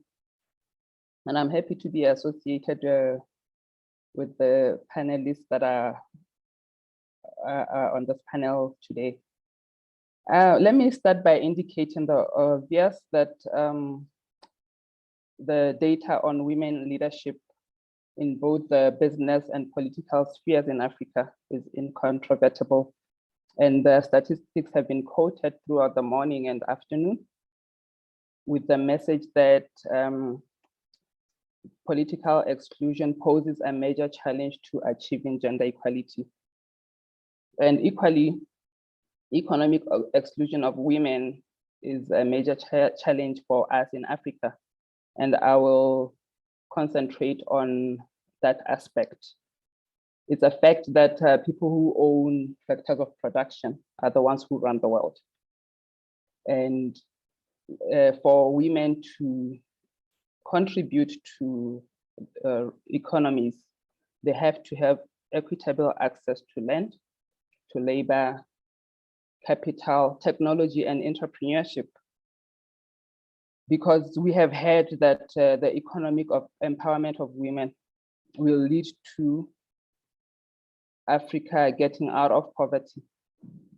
Some data were quoted this morning, and some of it is that 70% of financial resources that are available to women are spent on the social welfare of their families. Somebody said women spend their money on about 16 people. And women also account for 70% of informal cross-border trade in Africa. So I want to emphasize that we must recognize then that for the African continental free trade area to be successful, women must be at the center of its implementation. And therefore, to answer your question, I will recommend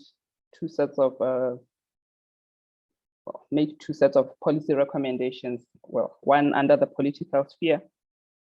Policymakers must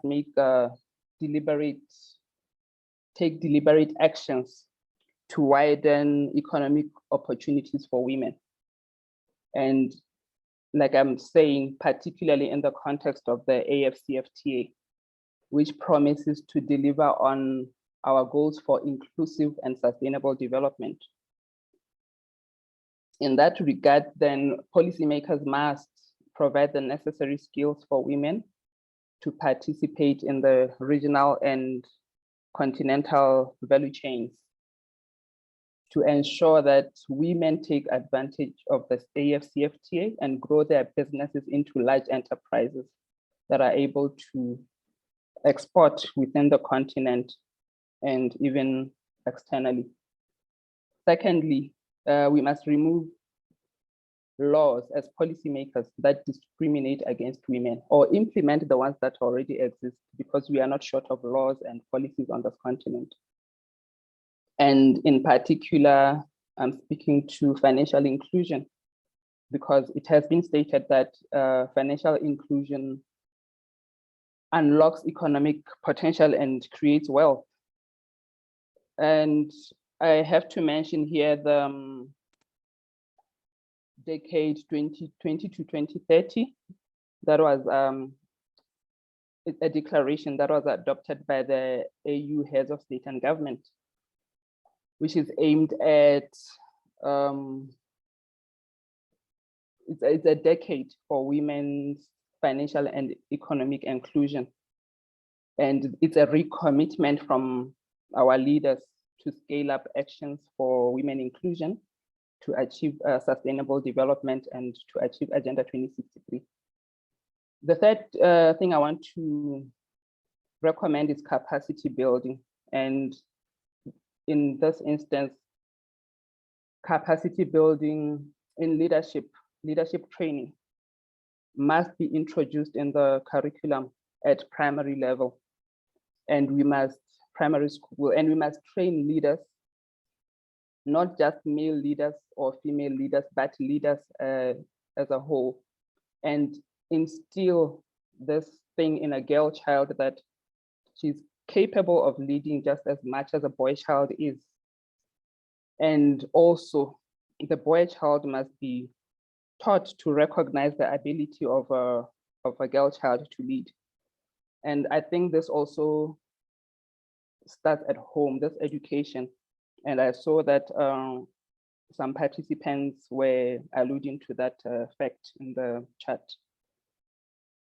So it is incumbent upon us as parents and as governments to train leaders. Some are born leaders and others are trained. So we should train leaders that will take Africa to the next level of a development.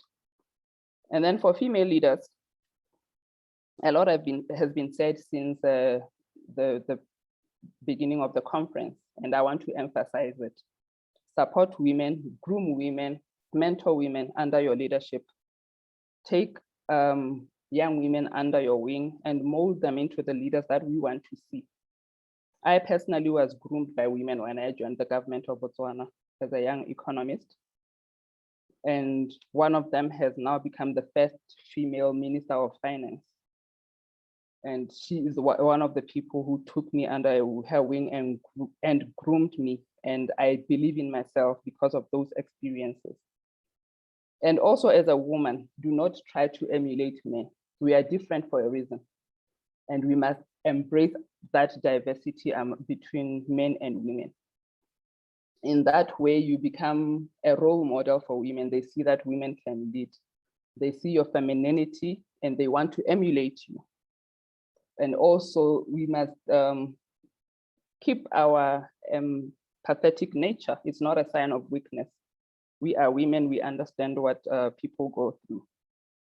But also in the same vein, we must be bold and emphatic in our decision making. And finally, to us women, I think it has also been said, we must assert ourselves and take up those leadership positions. We are often scrutinized more than men, but I believe in the old age adage that says, you learn from your mistakes. So you have to make those mistakes and learn and grow from them. There is no person who doesn't make mistakes. So there are two aspects of learning from failure. You are prepared because of your past experiences, and you also learn from the process of making mistakes. And I think I will end at that. And thank you very much again for the opportunity. Thank you so much, Ndinayo, for the opportunity. I see Refiro is back, and so that means that our time is up. But I really thank you, and I like what you particularly said about financial inclusion. I think it means everything. It really means everything. And I think that is an area where women have really been struggling. But the four of you and Nana did actually show that one of the key areas that everybody needs is the data collection to know exactly what we are talking about, because everything we have is anecdotal. And listening to you, Ndinayo, and everybody else, it is clear that we need to work very hard in that area. And I'm sure people like Dr. Jalia will come in and help us. It was great listening to the four of you.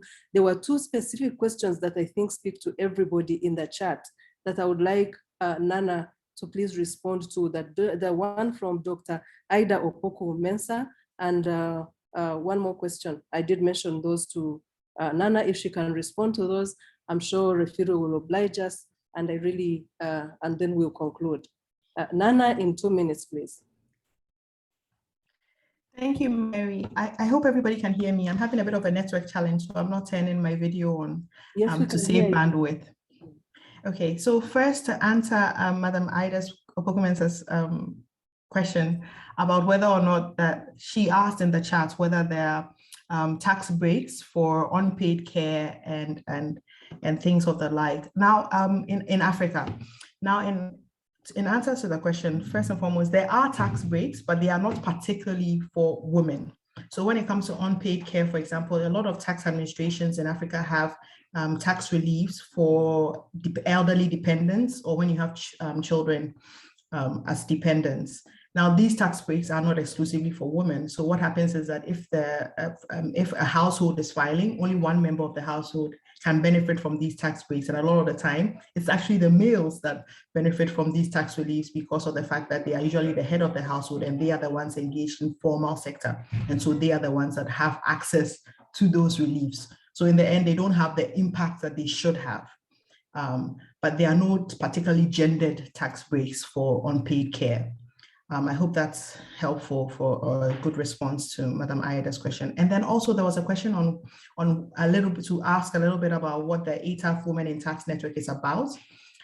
It's a network that was launched earlier this year in March, with that idea of bringing women in tax in Africa together. And this is not just for women in the public service, it's for private service, civil society, academia, generally anybody working in a tax-related field, any woman working in a tax-related field, to come together, network, share ideas, research into some of these essential areas, come up with policies and strategies to be implemented at the continental level to kind of advance or address the challenges that women in tax face.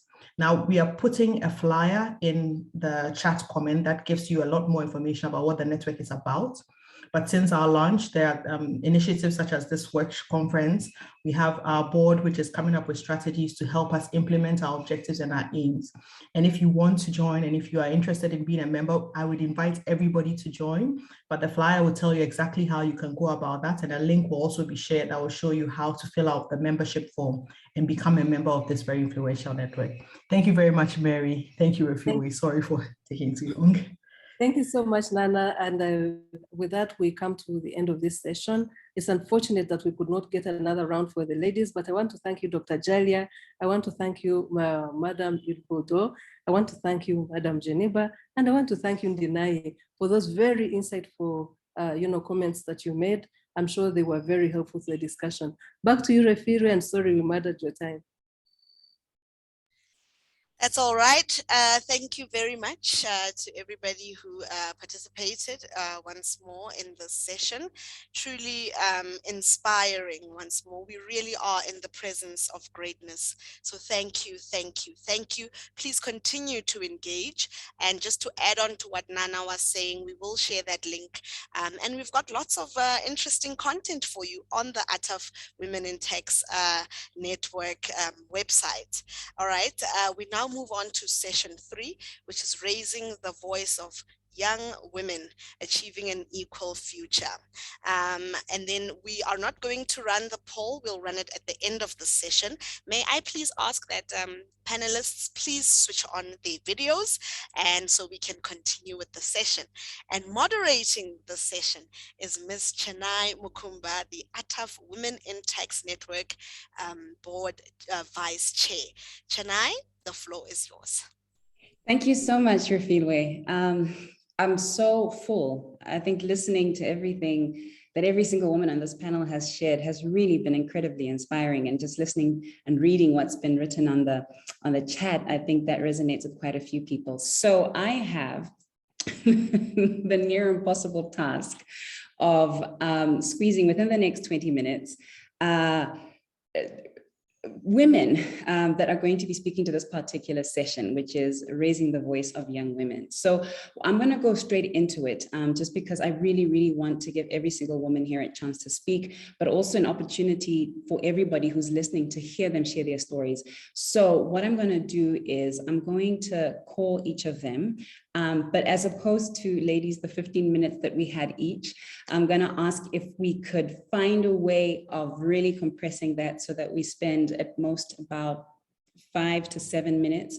And I think my question to you is, tell us a little bit about your journey. We heard at the beginning of this particular conversation the journeys of some of the women who had, I want to say, almost came before us, right? But very completely different journeys, I think, to the journeys that younger women are facing now. So I'd be keen for you to tell us a little bit about your journey, and then also what are the strategies that you would recommend for young women, young up and coming women, for them to undertake in order for their voices to be heard. So because I'm aware that some of my panelists are going to drop off, I'm going to change the order a little bit.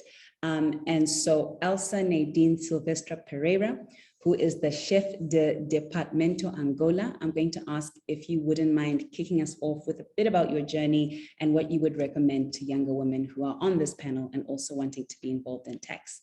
Over to you, Elsa.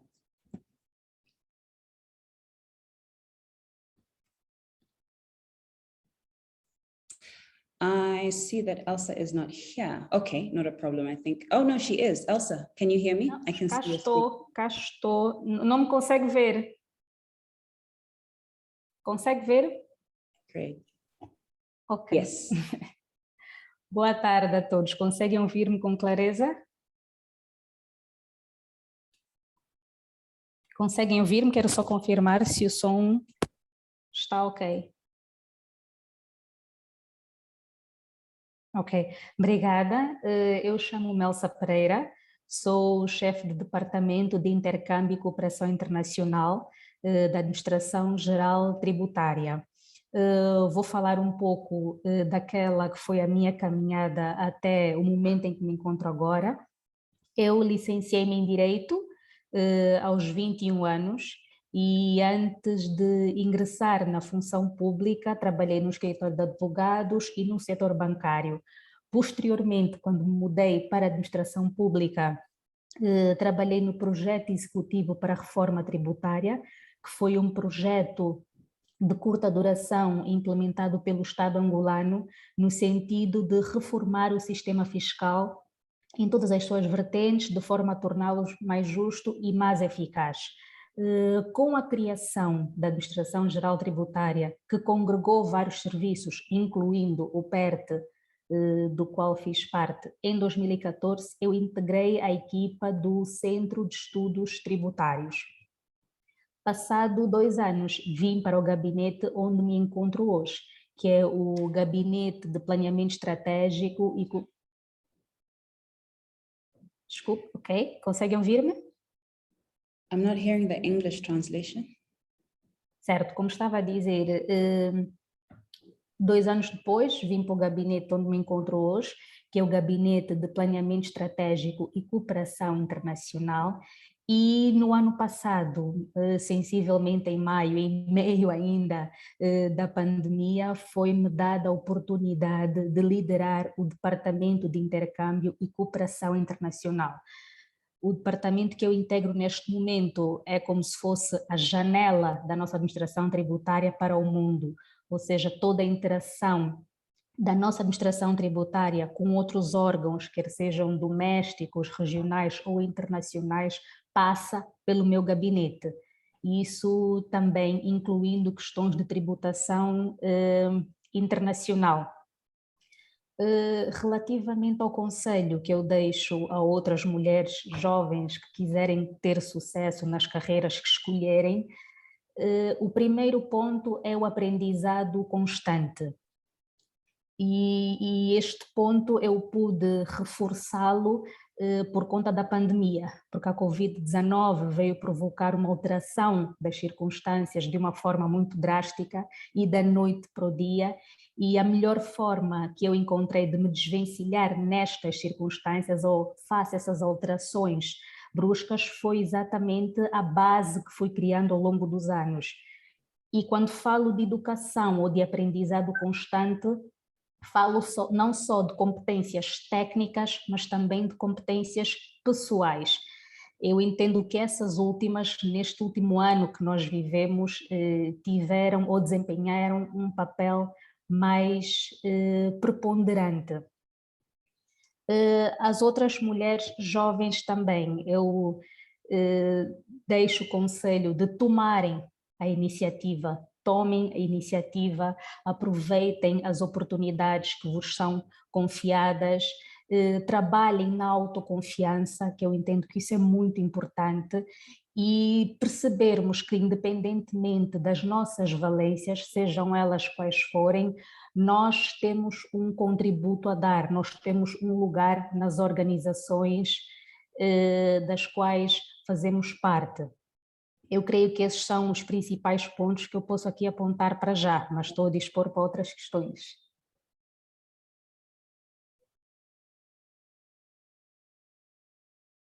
Thank you, Elsa. I think a lot of young women can relate to that, right? The idea of putting your hand up and putting yourself forward for opportunities, right? And not letting, Eu peço desculpas, mas do meu lado eu não ouço nada. Ok, já ouço.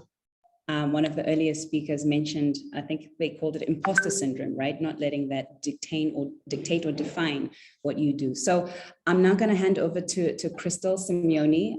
Crystal, the question is the same to you. Tell us a bit about your journey and then what recommendations would you have for young and upcoming women. Crystal, for those of you who may not know, is from NAWI AfriFem Macroeconomics. Crystal, over to you.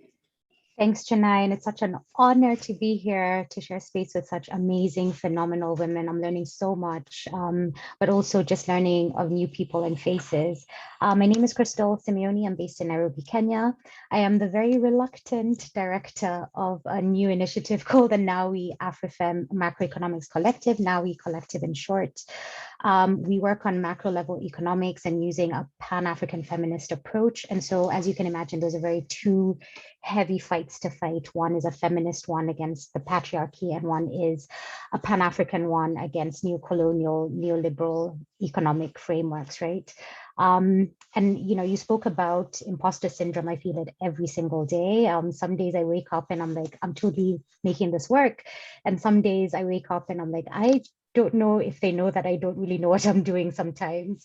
But I'm learning to be okay with that a little bit. I guess my biggest challenge as well, and this has been spoken so many times, is to still remain myself and still remain soft in a world that is pushing so hard for me to be hard, for me to be aggressive in a space where if I'm really going to use my feminist leadership rootings, my leadership should be rooted in care and kindness, really. And how do you do that in a space that is so capitalistic, that is so aggressive, that is so hard, and so hard against women and against women of color from the continent, in spaces where economic policymaking is very, as somebody said, fellow Jean from AWID, very male, very pale, and very stale. So it's basically, you know, white old men making decisions about economic policies that have such a direct impact on the lives of everyone, myself included, living on this continent, and how to go into battle with them in a way that you're respected, in a way that you have space to influence and influence policies that are so important, that are sometimes seen as very, overly complex and overly technical. But really, at the end of the day, the work that we do is focused on power. And who holds power to make decisions and sway policies in certain directions. It's a north-south divide, but on top of that, for many of us, it's also a gender question. It's a feminist question.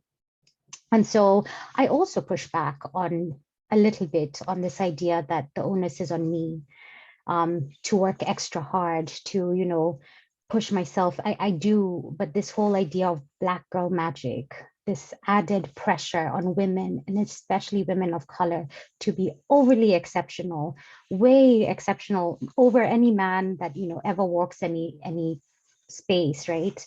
And I wonder what that means in the space of systemic change that we're all working around. How do we begin to change a system that locks out, that encourages women to feel lesser? How do we create systems that make sure that you don't have to be extra exceptional to be in these spaces, but your brilliance is enough? And this is the space that I like to fight a little bit in the spaces that I can. This disproportional, attempt of how to be in spaces, I've learned to have a tonic in my hand after hours, because that's where I know important decisions are made, right? Where everybody's having a drink. But knowing that if I have a gin and tonic all night, I'm not going to be fresh enough in the morning to join in all the serious conversations. But knowing that relationship building is super important. Being able to break bread with people and have a human relation with people is something that I've learned along my journey. And I think that's very, very important. But also in the space of changing in systemic ways. And I can see Chennai fluttering her eyes, and I think my time is coming up. I see small changes where, foundations like the Co-Impact Fund are putting money, and significant money, in specifically women's leadership in the area of law and the economy. So the waves of change are slowly coming, and it's up to us to continue this wave of change and make sure that the change is not putting undue pressure on individual women, but really focusing on the systems that allow women to enter into positions of leadership. Awesome. Thank you so much, Crystal. I can see that someone's written in the chat, amen to Crystal's comments. So relevant, my sister. So thanks so much for that, Crystal. I'm going to hand over now to Lucky Star from UNDP. Lucky Star, keen to hear your thoughts about your journey and what your recommendations would also be. Over to you. Thank you so much, Chinai. And I would just start by also appreciating ATAF and especially Logan and Vasha, who's been a constant mentor to me, and for creating this excellent space. Just very quickly to answer your question, I'll look at it, the first part of it, of my journey, and look at it in 3 parts: where I've been, where I am, and hopefully where I'm going. So where I've been is that I started very differently. After finishing my first master's, I went to work for a court of law. So I worked for the ICTY, the Court of Yugoslavia in The Hague, and also then engaged with various NGOs and eventually think tanks. But in this sort of workspace, I learned how to maneuver my networking skills, but also just how to engage with different levels of people, of policymakers, of stakeholders, judges, witnesses, whatever it took. And then from there, but it was from there that then I got engaged with Tax Justice Network and eventually ActionAid. And I think there is where it sparked my interest on the issue of taxation, but not just taxation, the issue of fairness, the issue of women representation. I think I laugh always with Alvin, the director, because we would go for meeting. Alvin is super tall. I think he's 6 something and I'm 4'9". And you know, the difference would just be very much seen. But it would be the voice that I represent, and also being a young woman representing other people in that space was very powerful, but also just representing the issue of looking at taxation from an equality perspective, looking at illicit financial flows and its effects on women in the continent, and also looking at the issue of the social contract, of why we pay tax and why it's interesting to have the citizen voice in that. So I think through those kinds of jobs, both ActionAid and Tax Justice Network, I was very much well positioned, but also to interact with policymakers and build capacity, make sure that women, as I think one of our earlier speakers had said, that understand, you know, the issue of taxation in the informal sector. They understand why we pay taxes and they see the benefits of this tax. So that was also very important to me. Where I am now. So in my previous job working for a think tank in Europe, on Europe and Africa relations, and particularly on political economy analysis, I realized that one of the things that happens to us women is our credibility is always questioned. So what I decided was to enhance my speciality. And I went to do a master's degree at Oxford University, a Center for Business Tax and Law School, specifically only on taxation. So purely just to enhance my expertise in this area. And what that master's did for me was profound. Like, it propelled me to understand the law and economics kind of dynamics that exist, but also to represent the voice of developing countries, because I was literally the only Black woman from an African country in my class, and I would, you know, go at it a lot, but the space was provided, and this was really good for me to enhance that space. And then right now, I'm coordinating the work at UNDP at our finance sector hub. I have the opportunity of working with African countries, ministries of finance, national tax authorities. I have the opportunity of working with great women and partners on the continent, including ATAF, to enhance the work that we do, to enhance the voice of women, to interact with various commissioner generals, to interact with various women in ministries of finance and learn, but also just to have that part that we acknowledge that there's a gap in taxation when it comes to gender and balancing this. And when it comes to even issues of digitalization and how taxation of the digital economy can affect women, you know, not only enhancing the SDGs, but under Agenda 2063, but understanding not only SDG 5 applies to women, but even SDG 1 on poverty, 1 to 17, there's a gender dimension that we should not forget. So I'm very pleased to have this space where I can engage and enhance this. And then ideally where I'm going. So I'm very much motivated right now with the women and hearing all these women. And as I've said, I am one of those women who was very lucky to interact with most of the women who have spoken, who've mentored me, who've pulled me aside to say, well, look, we need to enhance this link between tax and development objective, between tax and gender on the continent. We need to highlight great women like this platform is saying, that we have the expertise in Africa. We have women who can represent the African voice in some of these international platforms. Now, lastly, to finish with your second part of the questions, my advice to younger women. A good friend of mine told me something very profound, which is practice finding my voice early. Don't just focus on the perfunctory roles. If you look at women, I'm one of those women who when we go for a meeting, as I think also other speakers have alluded to, what will the women be doing? We will be making sure that the speakers work. We will be making sure that everyone gets a seat. We will be making sure that everyone gets coffee. What will the men be doing? Ideally, most of the men will be networking. We'll be making sure that they're in that space making connections. And I have the name Lucky Star, so that's easy for everyone to remember. But one of the other things I do is realize and do my research on some of the people who are going to be in these meetings, what I can learn from them during tea break, make myself available in these spaces to network, to also make sure that they know what I do and they understand this knowledge. And I, in most of my career, it has actually been because of recommendations from other people who have said, I think she's really good. I think you should speak to Lucky Star. I think when it comes to treaties, illicit financial flows, transfer pricing, the technical expert is Lucky Star. So I think this is my advice to younger women. Another advice is on the issue of credibility. And I think this speaks back to the dismissal of when a woman speaks, it's seen as soft power versus when a man speaks and it's seen as hard power. So as women, we need to take time sometimes, unfortunately, because of this inequality that exists, also to make sure that when we're talking about the divide and the numbers that have been mentioned, excellent numbers, that we're actually backing it with facts, that we're showing the faces, which is something I learned also at with my work at ActionAid and TGNA, that I need to show when we're talking about the informal sector, let us show the woman's face, let us really back this with some of the evidence that we have on the continent. And then I think the other thing that I've learned is confidence building, which doesn't come easily. And I think that one I've learned it also through having key mentors.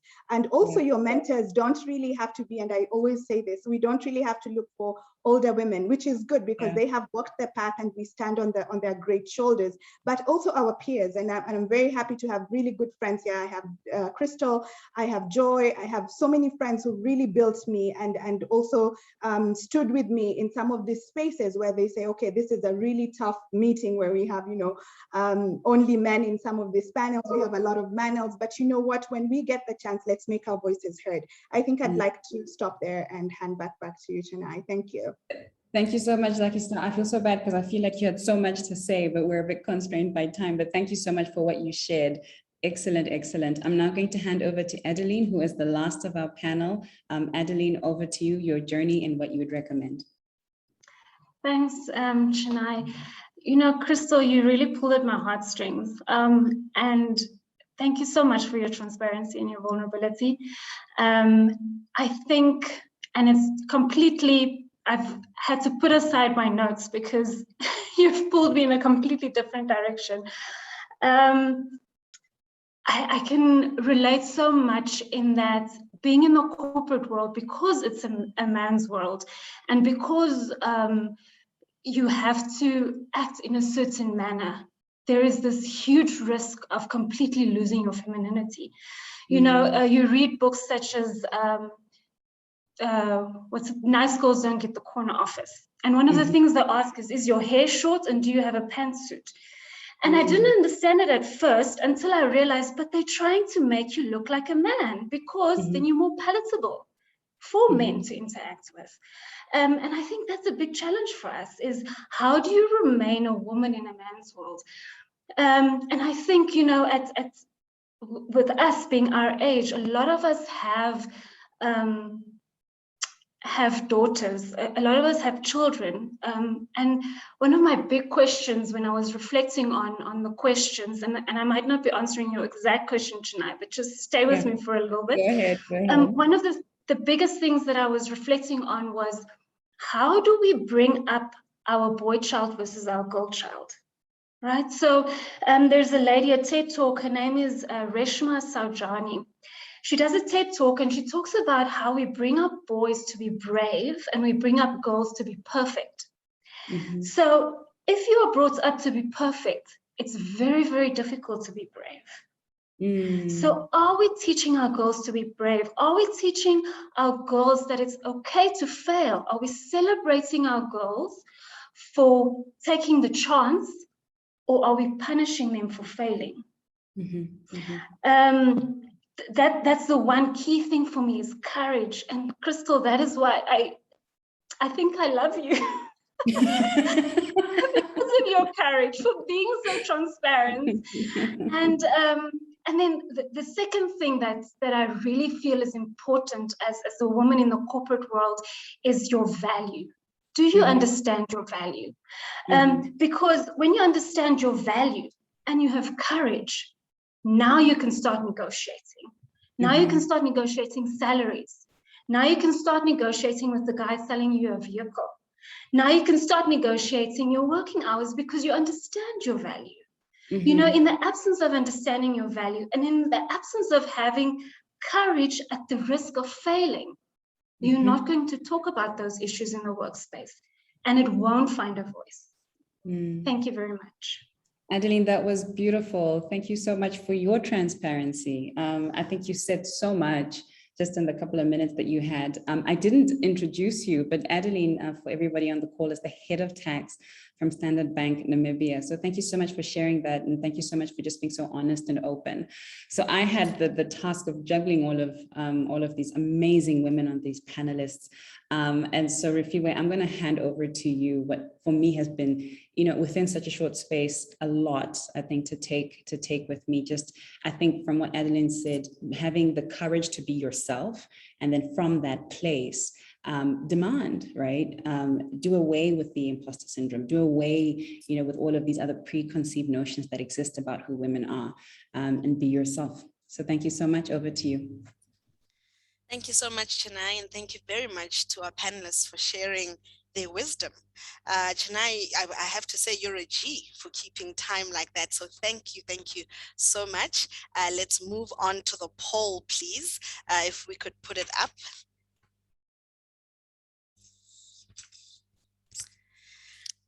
All right, and the question is, indicate the areas you are interested in. Please let's vote. And the first option is mentorship program. The second option, development of women in leadership program. The third, research on tax policy. And the last, case studies.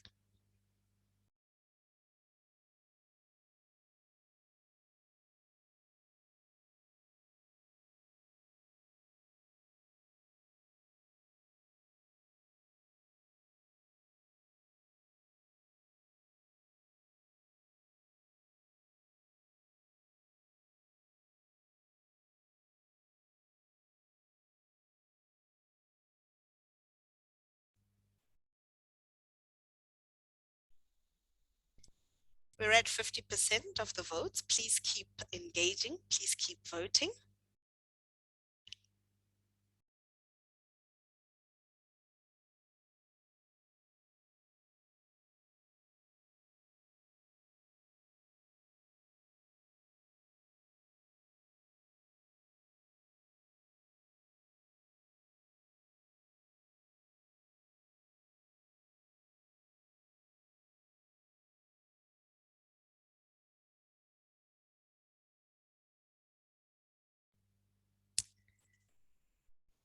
Thank you very much for voting, and 54% of you are looking for a development of women in leadership program, followed by the mentorship program.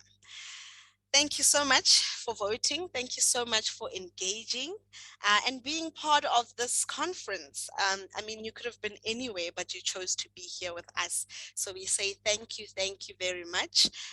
Allow me to also thank our donors who help us to make this possible. Thank you to the African Development Bank, to the GIZ, to the FCDO, to Finland, Netherlands, Irish Aid, and NORAD. Thank you so much. And I would like to give over. Sorry, I can hear one of the interpreters. It sounds like the Spanish interpreter is. Okay. Thank you.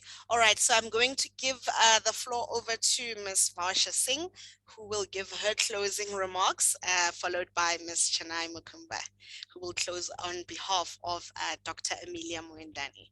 Thank you.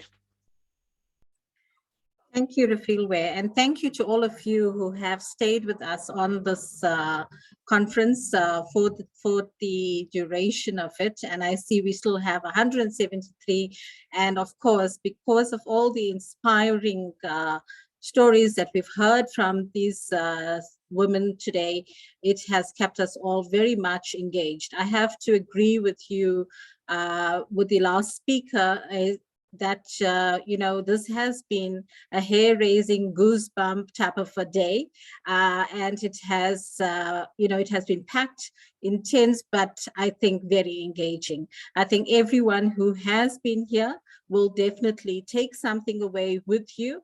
And I think that we are going to look forward to a very fruitful engagement through the network in the coming years. I have to acknowledge that we still have a long way to go, but the need is never over, and there is always something that we need to look forward to. And I would again like to thank all of you for participating today. Lastly, let us take, I think I want to end by saying, let us take the hand of another woman and lead them. And that is something that we've heard constantly today. Let us have commitment and goodwill in everything that we do. Let us make room for another woman. Let us let their voices be heard. And lastly, I think let us all applaud all the women on this platform today, both the participants as well as the panelists, but also let's applaud our mothers, our sisters, our friends, our mentors, everyone, because for them, if it wasn't for them, we will not have been here today. So from ATAF and on behalf of the Executive Secretary, I would like to thank all of you for attending today and making this such a great event. Please be tuned to our website, to the Facebook, as well as to YouTube, and we will be sharing much more inspiring stories from all the women on the continent. So thank you. Great, thank you so much, Varsha. So my role is really easy. On behalf of the chairperson, I will be speaking as the vice chairperson of this incredible network. Thank you so much to everybody who stayed with us throughout the duration of this call. Over 170 participants is still absolutely incredible. And reading the chats, you can really see that there is and remains such a need for this platform, I think, for women to come together and talk about, not only about their experiences, but share them, right, with the intention of being able to help guide another woman who is seeking to follow this particular path. So I would like to take this opportunity to thank yourselves, ATAF, as the Secretariat, for organizing this incredible space. I'd also like to thank the interpreters who've been with us throughout the duration. And then last but not least, the incredible panelists who were able to share such wisdom, I think, throughout this conversation. I think in terms of the way the conversation flowed, we had, sort of women telling us their particular journeys, in getting to where we are. And then we also then had, the women who shared with us what this means, right? Particularly from a tax perspective, right? As women who are working in this space, what should we be pushing for? What should we be looking out for? And then my very last speedy session that had women, I think, speaking to, the current context, right? How we should be positioning ourselves, and not just ourselves, but as Adeline was saying, even the women that are coming after us. So on behalf of the board, a huge thank you to everybody, and really looking forward to more of these spaces. Thanks so much, Varsha. I wish we could clap. That's the only thing that's missing from these virtual meetings. You can't give standing ovations. So thank you, everybody. Have a good bye. Thank you.